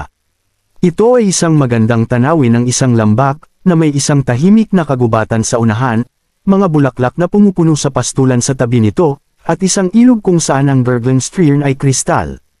Maganda, sa pagkakataong iyon, natigilan si Veron at medyo nanginginig ang katawan. Nawalan siya ng masabi at napalingon siya sa sakit ng kanyang katawan. Napakaganda ng lugar na iyon. Para itong isang paraiso. Sino ang mag-aakala na magkakaroon ng isang kamangha-manghang lugar malapit sa Five Poison na sekta? Sa puntong iyon, hindi alam ni Veron na ang lambak na kanyang pinasok, ay ang Fronga Valley kung saan banihag ni Skylar si Debra. Sa totoo lang, kung hindi dahil sa pagbagsak ni Veron sa bangin at pagpasok sa kuweba sa pamamagitan ng platform ng bato kung nagkataon, hindi niya mahahanap ang lugar na iyon. Matapos ma-freeze ng ilang minuto, umalis si Veron dito at nagpatuloy sa paglalakad sa tabi ng ilog. Pagkaraan ng ilang sandali, ang kagubatan sa paligid niya ay nawala, at sa harap ng kanyang mga mata, ay isang berdeng pastulan. Ang dulo ng pastulan ay isang eleganteng patio. Ang patio ay medyo maliit. Mayroon lamang isang bahay at isang side hall, ngunit ang arkitektura ay aesthetic. Napapaligiran ito ng mga bakod na gawa sa kahoy at may gazebo na pinahaba mula sa gilid ng bulwagan. Kabanata 405. Sa sandaling iyon, isang slim figure ang tahimik na nakaupo sa gazebo. Nakasuot ng mahabang puting damit, pinatingkad ang kanyang magagandang kurba, nagbibigay ng sariwa at magandang vibe, ang kanyang mga tampok sa mukha ay mislan. May lungkot na bumabalot sa kanyang kilay, ngunit hindi ito nakaapekto sa disposisyon ng babae. Ang ganda ng view ng pagkakaupo niya roon. Si Deborah iyon. Mula nang mabihag ni Skyler, nag-iisip si Deborah ng mga paraan upang makatakas ngunit ang kanyang elixir field ay inalis sa kanya at siya ay hindi naiiba sa isang ordinaryong tao. Wala siyang kapangyarihan habang nakatayo siya sa harap ng mga bundok na matayog sa lahat ng panig. Gayunpaman, hindi siya nawalan ng pag-asa. Sa katunayan, umaasa siya na sa huli ay mahahanap ni Daryl ang lugar na iyon. Deborah. Dumating si Veron sa pasukan ng courtyard at natarante siya nang makita si Deborah. Yun, di ba babae yan ni Daryl? Anong ginagawa niya rito? Sa Donghai City, kung saan nagkabanggaan sina Veron at Daryl sa unang pagkakataon, naroon si Deborah at nakilala niya siya mula sa kanila. Hindi niya inaasahan na makikita siya doon. Daryl, narinig ni Deborah ang tunog ng mga yabag at inakala niyang si Daryl iyon. Nagulat siya, si Veron iyon. Siya ba iyon? Veron lang. Sa pagkakataong iyon, nagkatitigan silang dalawa. Whoosh! Sa wakas, natigilan si Veron at naguguluhang tinanong si Deborah, Deborah, bakit ka nandito? At saan ito? Ito ang Franga Valley. Mahinang sagot ni Deborah. Franga Valley. Kumunat ang noo ni Veron at nagiba ang mukha niya nang may maalala. Maraming hindi pagkakaunawaan sa pagitan namin ni Daryl. Ikinalulungkot ko ang anumang pagkakasala na ginawa. Humihingi ako ng tawad sa iyo ngayon. Narinig ni Deborah at natawa. Ito ay nasa nakaraan na. Huwag mong isa puso. Matapos matrap sa Franga Valley sa napakatagal na panahon, ayaw na niyang gumawa ng gulo sa nakaraan at balak na lang niyang lisanin ang lugar na iyon. Ngunisi si Veron at gamaan ang pakiramdam. Miss lang. Biglang nagtanong si Deborah, paano ka nakapasok? Pwede mo ba akong ilabas dito? Habang nagsasalita siya, puno ng pag-asa ang kanyang mga mata. Sa katunayan, makapangyarihan si Veron. Kung makapasok siya, malamang alam na niya ang daan palabas. Hindi magiging problema ang pagliligtas kay Deborah palabas ng lugar na iyon. Huminga ng malalim si Veron. Nahulog ako sa bangin at natuklasan ko ang kuweba na ito. Kaya ako nakarating dito. Tapos, nasasabik si Deborah. Ayos, yan. Habang nagsasalita siya, nabigla siya sa nangyari kay Veron. Habang papalapit siya kay Veron, napansin ni Deborah na namutla ang kanyang mukha at mahina ang kanyang aura. Halos hindi na siya makatayo sa kanyang mga paa. Maliwanag, ito ay mga palatandaan ng pagiging lason. Bago pa makapagtanong si Deborah ng anuman, umitim ang paningin ni Veron, at nahimatay. Miss lang, nagulat si Deborah at mabilis na tumakbo. Binuhat niya si Veron sa kwarto niya para alagaan. Makalipas ang 2 oras, nagising si Veron ngunit lumala na ang mga senyales. Ang kanyang maselang mukha ay naging madilim na berde at ang kanyang mga labi ay itim. Ikaw ay gising. Mabilis na tumayo si Deborah nang makita niyang nagising si Veron. Tumango si Veron at nagpasalamat, maraming salamat. Sa katunayan, si Deborah ay isang magalang na tao. Nilampasan na niya ang mga nakaraang salungatan at inalagaan siya. Nang makitang lumalala ang kalagayan ni Veron, nakiramay si Deborah at nagtanong, anong nangyari? Sigh. Bumantong hininga si Veron at inipon ang kanyang lakas para sabihin sa kanya ang detalyeng nangyari. Natarante si Deborah matapos marinig ang nangyari. Hindi niya inaasahan na napakaraming nangyari sa mga panahong iyon. Ang hindi inaasahan, si Skyler ay napakasamang tao. Hindi lang niya pinatay si Agatha, kundi kontrolado rin niya si Veron. Ikaw, habang nag-iisip si Deborah, nagtanong si Veron, bakit ka nakulong dito? At, bakit wala kang panloob na enerhiya? Ang mga salitang iyon ang eksaktong dahilan ng paghihirap ni Deborah. Niloko ako ni Skyler. Pilit na ngumiti si Debra at nagkwento tungkol sa kanyang kamalasan. Kabanata 4,006. Kasuklam-suklam. Nagngangalit si Veron at baka sa mukha niya ang galit si Skyler. Pilit na ngumiti si Debra at pinutol siya. Nasa nakaraan na. Wala nang silbi kung sasabihin mo pa. Oo. Ano ang nalasan mo? Blood sa dugo. Blood Widow. Nanginginig si Debra at naging solemn na ang mukha. Bilang sect master ng Artemis sect noong mga panahong iyon, tiyak na narinig ni Debra ang tungkol sa Blood Widow. Ito ang pinakamasamang nakakalaso na insekto sa Five Poison Sect. Ito ay itinuturing na bawal sa mga magsasaka. Tumingin si Debra kay Veron ng seryoso, Miss Lang, maniniwala ka ba? Nagulat si Veron. Tungkol saan? Ngumisi si Debra. You should have heard of Daryl had learned medical knowledge from the Divine Farmer. After that, Daryl had teach me some of that.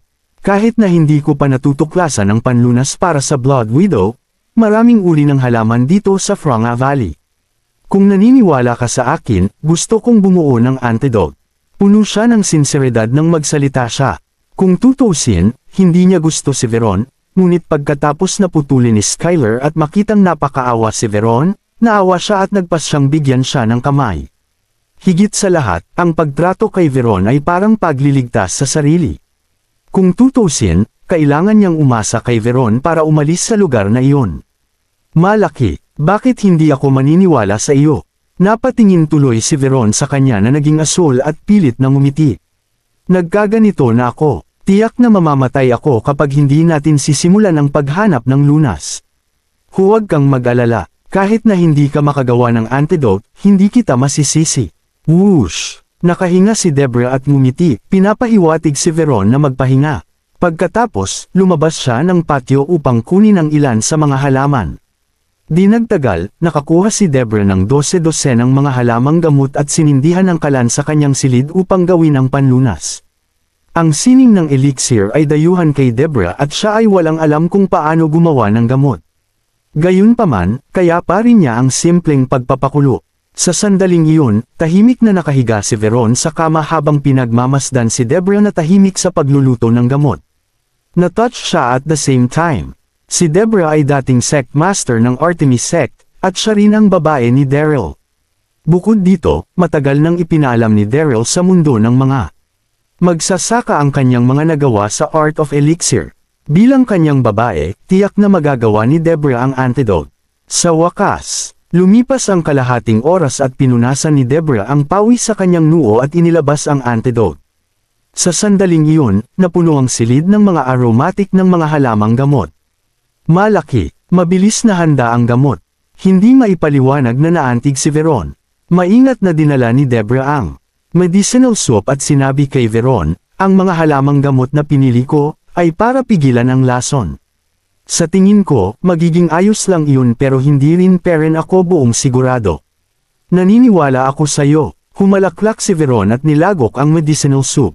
Pagkatapos nito, umupo siya, naka-cross-legged, kinokontrol ang enerhiya ng gamot. Tumabi si Debra sa katahimikan, nakaramdam ng pananabik. Hingal na hingal makalipas ang ilang minuto, sumimangot si Veron at naging mapatla ang mukha niya mula sa asol. Tumutulo ang malamig na pawis mula sa kanyang noo at nakaramdam siya ng sakit.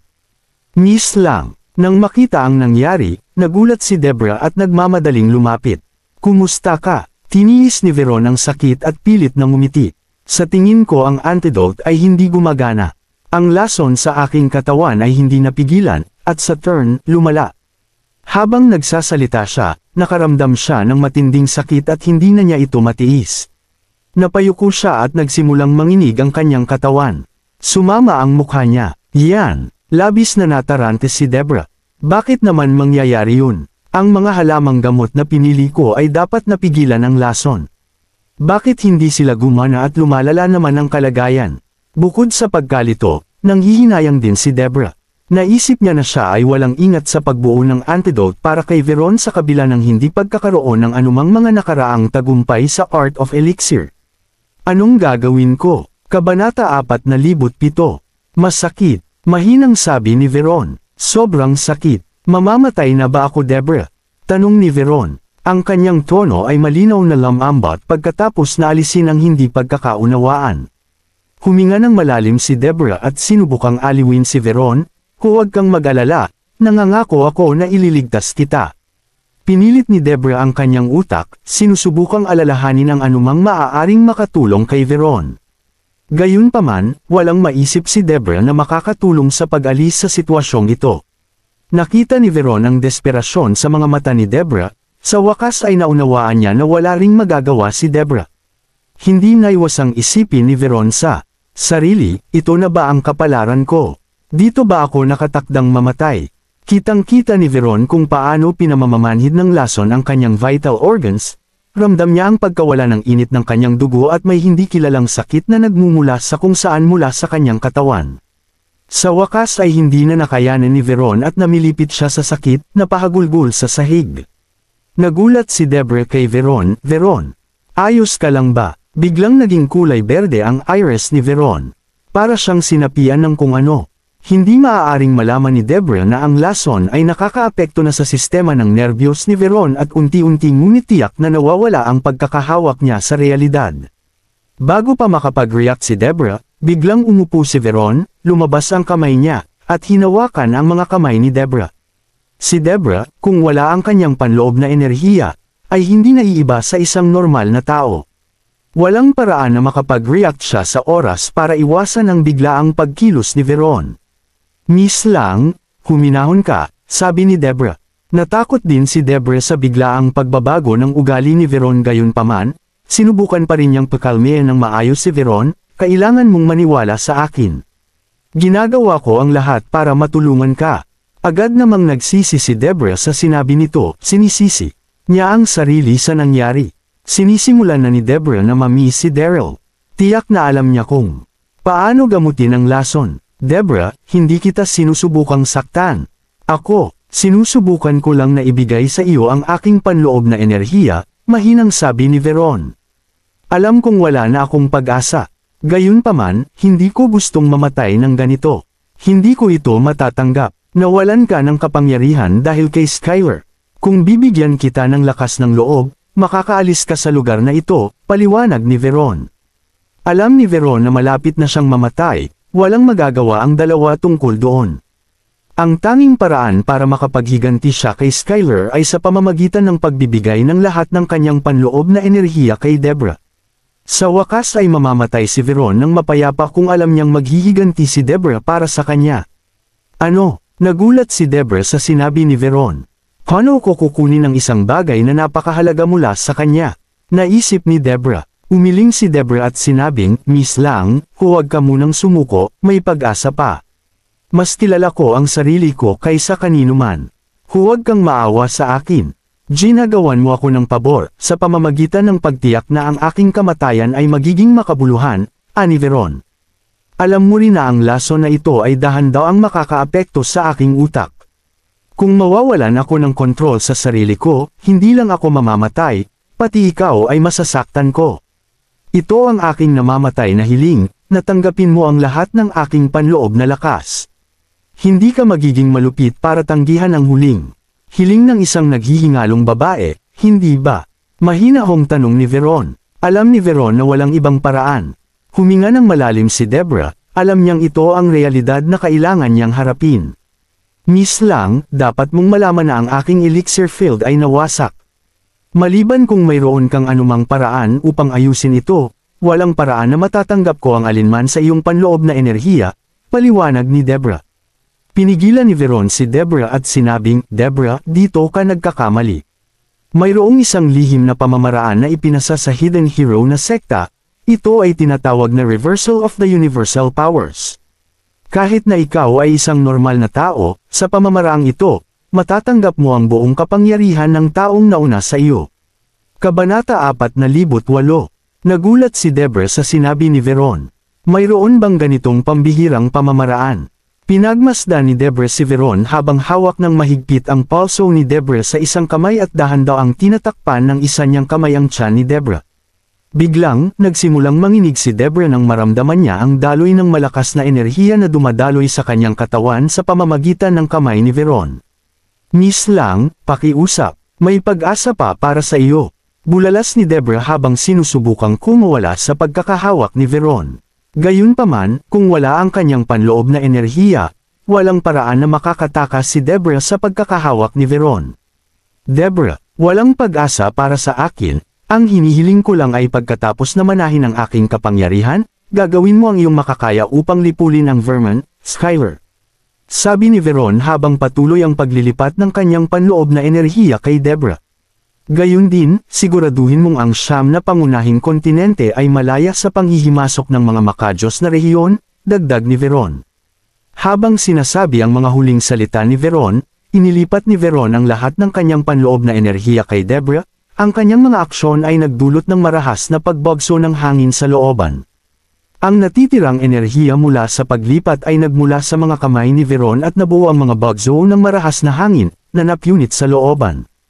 Sa wakas, habang ang enerhiya ni Veron ay ganap na nailipat kay Deborah, ang kanyang mukha ay namutla, ang kanyang mga binti ay hindi na makayanan ang kanyang sarili at siya ay nahulog sa lupa. Kahit alam ni Veron na dumating na ang kanyang wakas, nanatili siyang nakangiti. Tumingin si Veron kay Deborah at sinabing, Deborah, pinagkakatiwalaan kong tuparin mo ang aking huling kahilingan. Matapos ibulalas ang kanyang huling mga salita, dahan-daang ipinikit ni Veron ang kanyang mga mata. Miss lang, bulalas ni Deborah, hindi niya napigil ang umiyak sa pagkawala ng buhay ni Veron. Hindi makapaniwala si Deborah na wala na si Veron.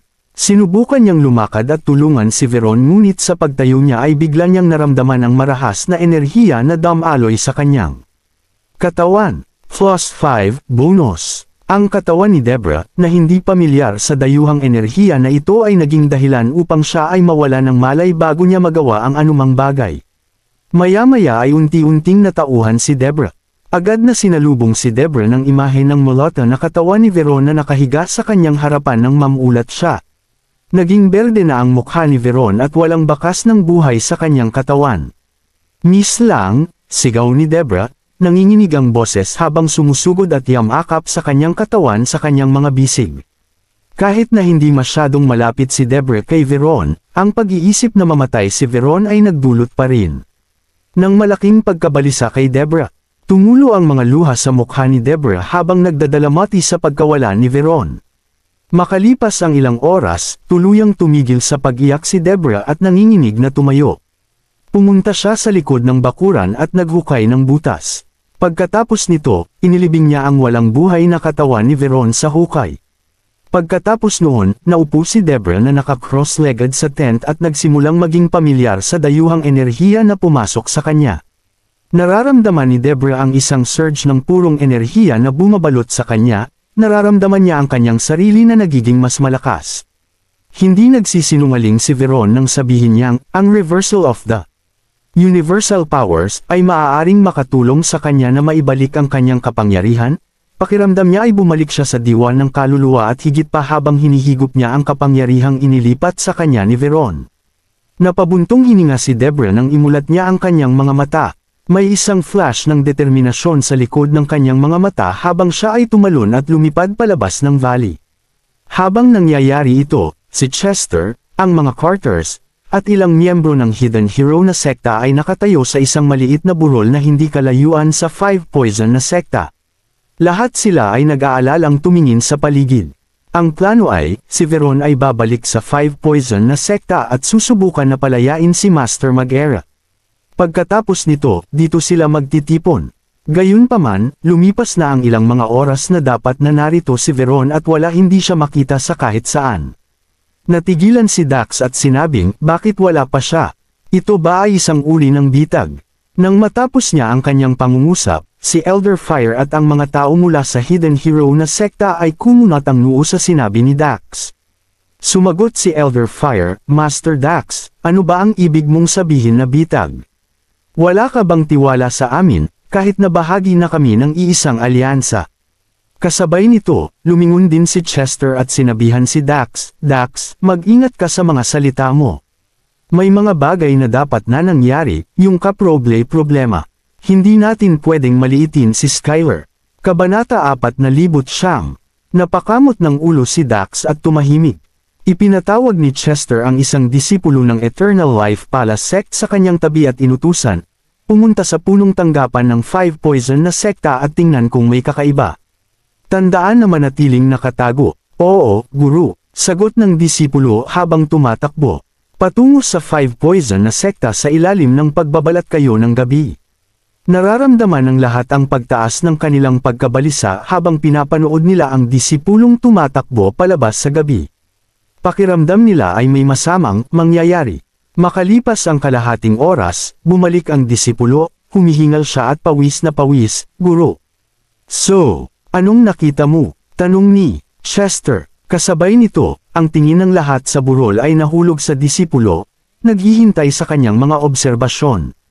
Pinunasan niya ang ilang pawis sa kanyang noo at sinabing, Guro, magandang balita. Nakita ko si Master Mag-era.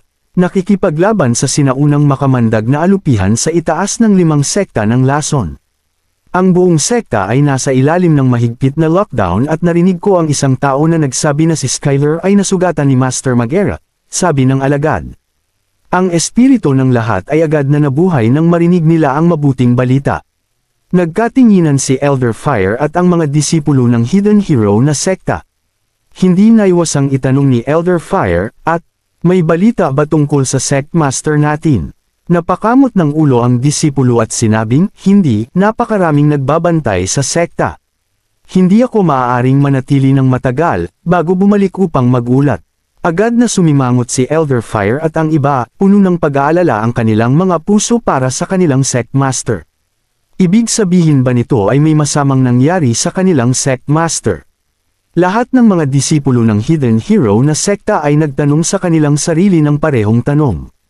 Huwag kang mabalisa, paniniguro ni Chester, kahit walang narinig na balita ang aking alagad tungkol kay Veron, hindi. Ibig sabihin na may nangyaring masama sa kanya, baka ma-stuck lang siya sa 5 Poison na sekta at hindi makalabas sa oras para salubungin tayo, paniniguro ni Chester. Sumang-ayon si Yvette kay Chester, tama, hindi na kailangang mag-alala tungkol sa isang bagay na hindi natin alam. Huminga ng malalim si Elder Fire at sinabi, kung gayon, ano pa ang hinihintay natin? Atake natin ang 5 Poison na sekta, patayin si Skyler Blanc at iligtas ang sect master natin. Ang lahat ng mga alagad ng Hidden Hero na sekta ay agad na sumang-ayon sa kanyang panukala. Napasimangot din si Dax, tama siya kung lumalaban na si Master Mag-era, ano pa ang hinihintay natin? Dapat tayong sumulong at patayin ang lahat ng manggahas na hamarang sa atin. Sige, lahat, sisingilan natin ang 5 Poison na sekta, iligtas si Master Veron, at patayin si Skyler Blanc, bulalas ni Chester. Agad na nagsimulang kumanta ang lahat, patayin si Skyler Blanc. Habang nagmamadali silang bumaba ng burol patungo sa 5 Poison na sekta. Kasabay nito, ang labanan sa itaas ng 5 Poison na sekta ay nagpapatuloy. Si Master Mag-era ay hindi lamang nakaharap laban sa sinaunang makamandag na alupihan kundi pati na rin ang libu-libong limang mga alagad ng sekta ng lason na bumuo ng bagwa na porma sayon. Sa ilalim ng laban, si Skyler Blanc ay nakaupo sa isang upuan, namumuno sa porma sayon. Si Skyler ay isang henyo at may talento sa karamihan ng mga bagay, ito ay hindi naiiba para sa mga porma sayon.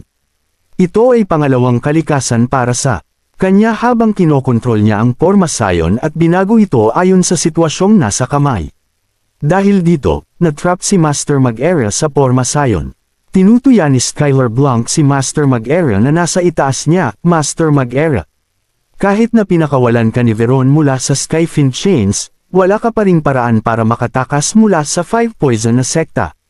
Dapat mong malaman ito ng mas mahusay kaysa sa sinuman, isuko mo lang ang iyong walang kabuluhang pakikibaka. Sabi ni Skyler, sa tingin mo matatalo si Master Mag-era sa isang lapdog na katulad mo? Tanong ni Master Mag-era habang nakatitig sa mga mata ni Skyler. Napalitan ng galit ang mukha ni Skyler habang sinisigawan niya ang mga disipulo, lahat. Ang makakatalo kay Master Mag-era mula sa langit ay gagantimpalaan ng malaki. Agad na natuwa ang lahat at nagsimulang sumugod kay Master Mag-era. Haw, walang takot na tawa ni Master Mag-era habang nakatitig sa mga taong sumusugod sa kanya. Naisip mo ba na ang mga mahinang tao na ito ay magkakaroon ng pagbabago? Skyler Blanc, gaano ka kawalang muwang? Tanong ni Master Mag-era habang inaatake niya ang mga taong sumusugod sa kanya. Kabanata 4:10. Daan-daang mga disipulo mula sa Five Poison na sekta ay hindi nakapag-react sa oras ng ang pag-atake ni Master Mag-era ay bumagsak sa kanila at sila ay nabagsakan ng hangin, sa lupa. Sa pagtama nila sa lupa, bumulwak ang dugo sa bawat orifice at nawalan sila ng kakayahang lumaban. Gayunpaman, ang kaig ng mga pag-atake mula sa mga disipulo ay hindi rin nawalan ng kabuluhan, dahil si Master Mag-era ay malinaw na nalulula sa mga paulit-ulit na pag-atake. Si Master Mag-era ay hindi pa ganap na gumaling mula nang siya ay tumakas mula sa bilangguan. Matapos ang paulit-ulit na pag-atake ng alupihan at ng mga alagad ay lalong lumala ang kanyang kalagayan. Gayunpaman, si Master Mag-era ay hindi nagpakita ng mga palatandaan ng pag-atras. Hindi rin siya papakawala ni Skyler ng ganoon kadali, sumigaw siya sa kanyang mga alagad, patayin siya. Ang kanyang diwatang kaluluwa ay nanghina na, hindi na kailangang matakot sa kanya. Ang lahat ng mga disipulo ay agad na nakakuha ng lakas sa kanyang mga salita at nagsimula ng isang bagong yugto ng pag-atake. Alam ni Master Mag-era na kung magpapatuloy ito, hindi siya magkakaroon ng pagkakataong makalabas ng buhay. Kung paanong ang magkabilang panig ay nag-iisip ng paraan para patayin ang kalabang partido. Isang sigaw ng digmaan ang biglang umalangaw at ilang milyong tao ang dumagsa sa Five Poison na sekta. Siyempre sila Chester at ang kanyang hukbo. Agad namutla sa takot si Skyler at ang kanyang mga alagad. Master Mag-era, nandito kami para tulungan ka sa iyong pagtakas. Sabi ni Chester. Pagkatapos kausapin si Master Mag-era, tumingin si Chester sa paligid at sinabing, lahat.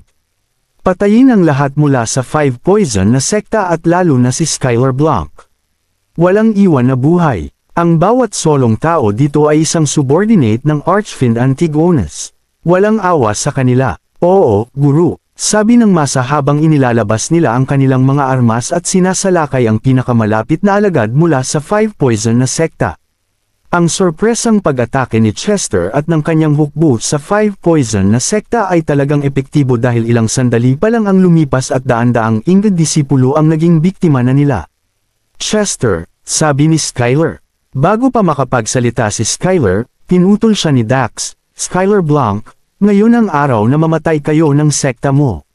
Maghanda para mamatay. Kasabay nito, inilabas din ni Yvette at ng iba pa ang kanilang mga sandata at sinalakay ang mga kalaban. Protektahan ang guro, sigaw ng mga elite mula sa Five Poison na sekta habang sumusugod sila kay Dex sa pag-asang pigilan siya. Gayunpaman, bago sila makalapit kay Dex, agad silang napaalis sa isang mabilis na hampas mula sa palakol ni Dex. Nang makita ni Skyler kung gaano kabilas ang paglapit ni Dex sa kanya, agad siyang nataranta. Siya ay nasugatan ni Master Mag-ar ngayon lamang at hindi niya posibleng labanan si Dex sa kanyang kasalukuyang anyo. Biglang dumausdas ang isang payat na figure sa pagitan ni Dex at Skyler. Ito ay walang iba kundi si Kendall. Napangisi si Dex nang makitang pinipigilan siya ni Kendall. Kendall, hindi ka babahagi ng siyam na pangunahing kontinente. Bakit mo sinusubukang iligtas si Skyler? Itago mo yung kalokohan mo. Huwag mong isipin na malalampasan mo ako. Sagot ni Kendall, kung intensyon mong protektahan ang hamak na iyon, walang sino man ang maaaring sisihin sa akin sa pagpatay sa iyo upang mapunta sa kanya. Sabi ni Dex habang itinataas ang kanyang palakol at sinugod si Kendall. Kinagat-kagat ni Kendall ang kanyang labi habang nakatitig kay Dex, na humahampas sa kanya, may hawak na palakol. Kahit gaano pa siya kitikot, hindi niya magawang umatras. Sa halip, humakbang siya at inatake si Dex. Kahit na alam ni Kendall na wala siyang laban kumpara kay Dex, wala siyang choice. Mula nang maging Panginoon niya si Skyler, ang kanyang kapalaran ay nakatali sa Sylar at sa Five Poison na sekta. Kung mamamatay si Skyler, hindi rin siya magiging maayos. Kaya naman, kailangan niyang ipagsapalaran ang kanyang buhay, kahit na alam niyang halos wala na siyang pagkakataong pigilan si Dex. Sa isang iglap, nagbanggaan sina Dex at Kendall sa himpapawid, at ang mga alon mula sa kanilang banggaan ay kumalat sa buong himpapawid. 2. Continued. Maraming salamat po, mga kamaster. Paki-subscribe, and hit the notification bell para sa susunod nating kabanata.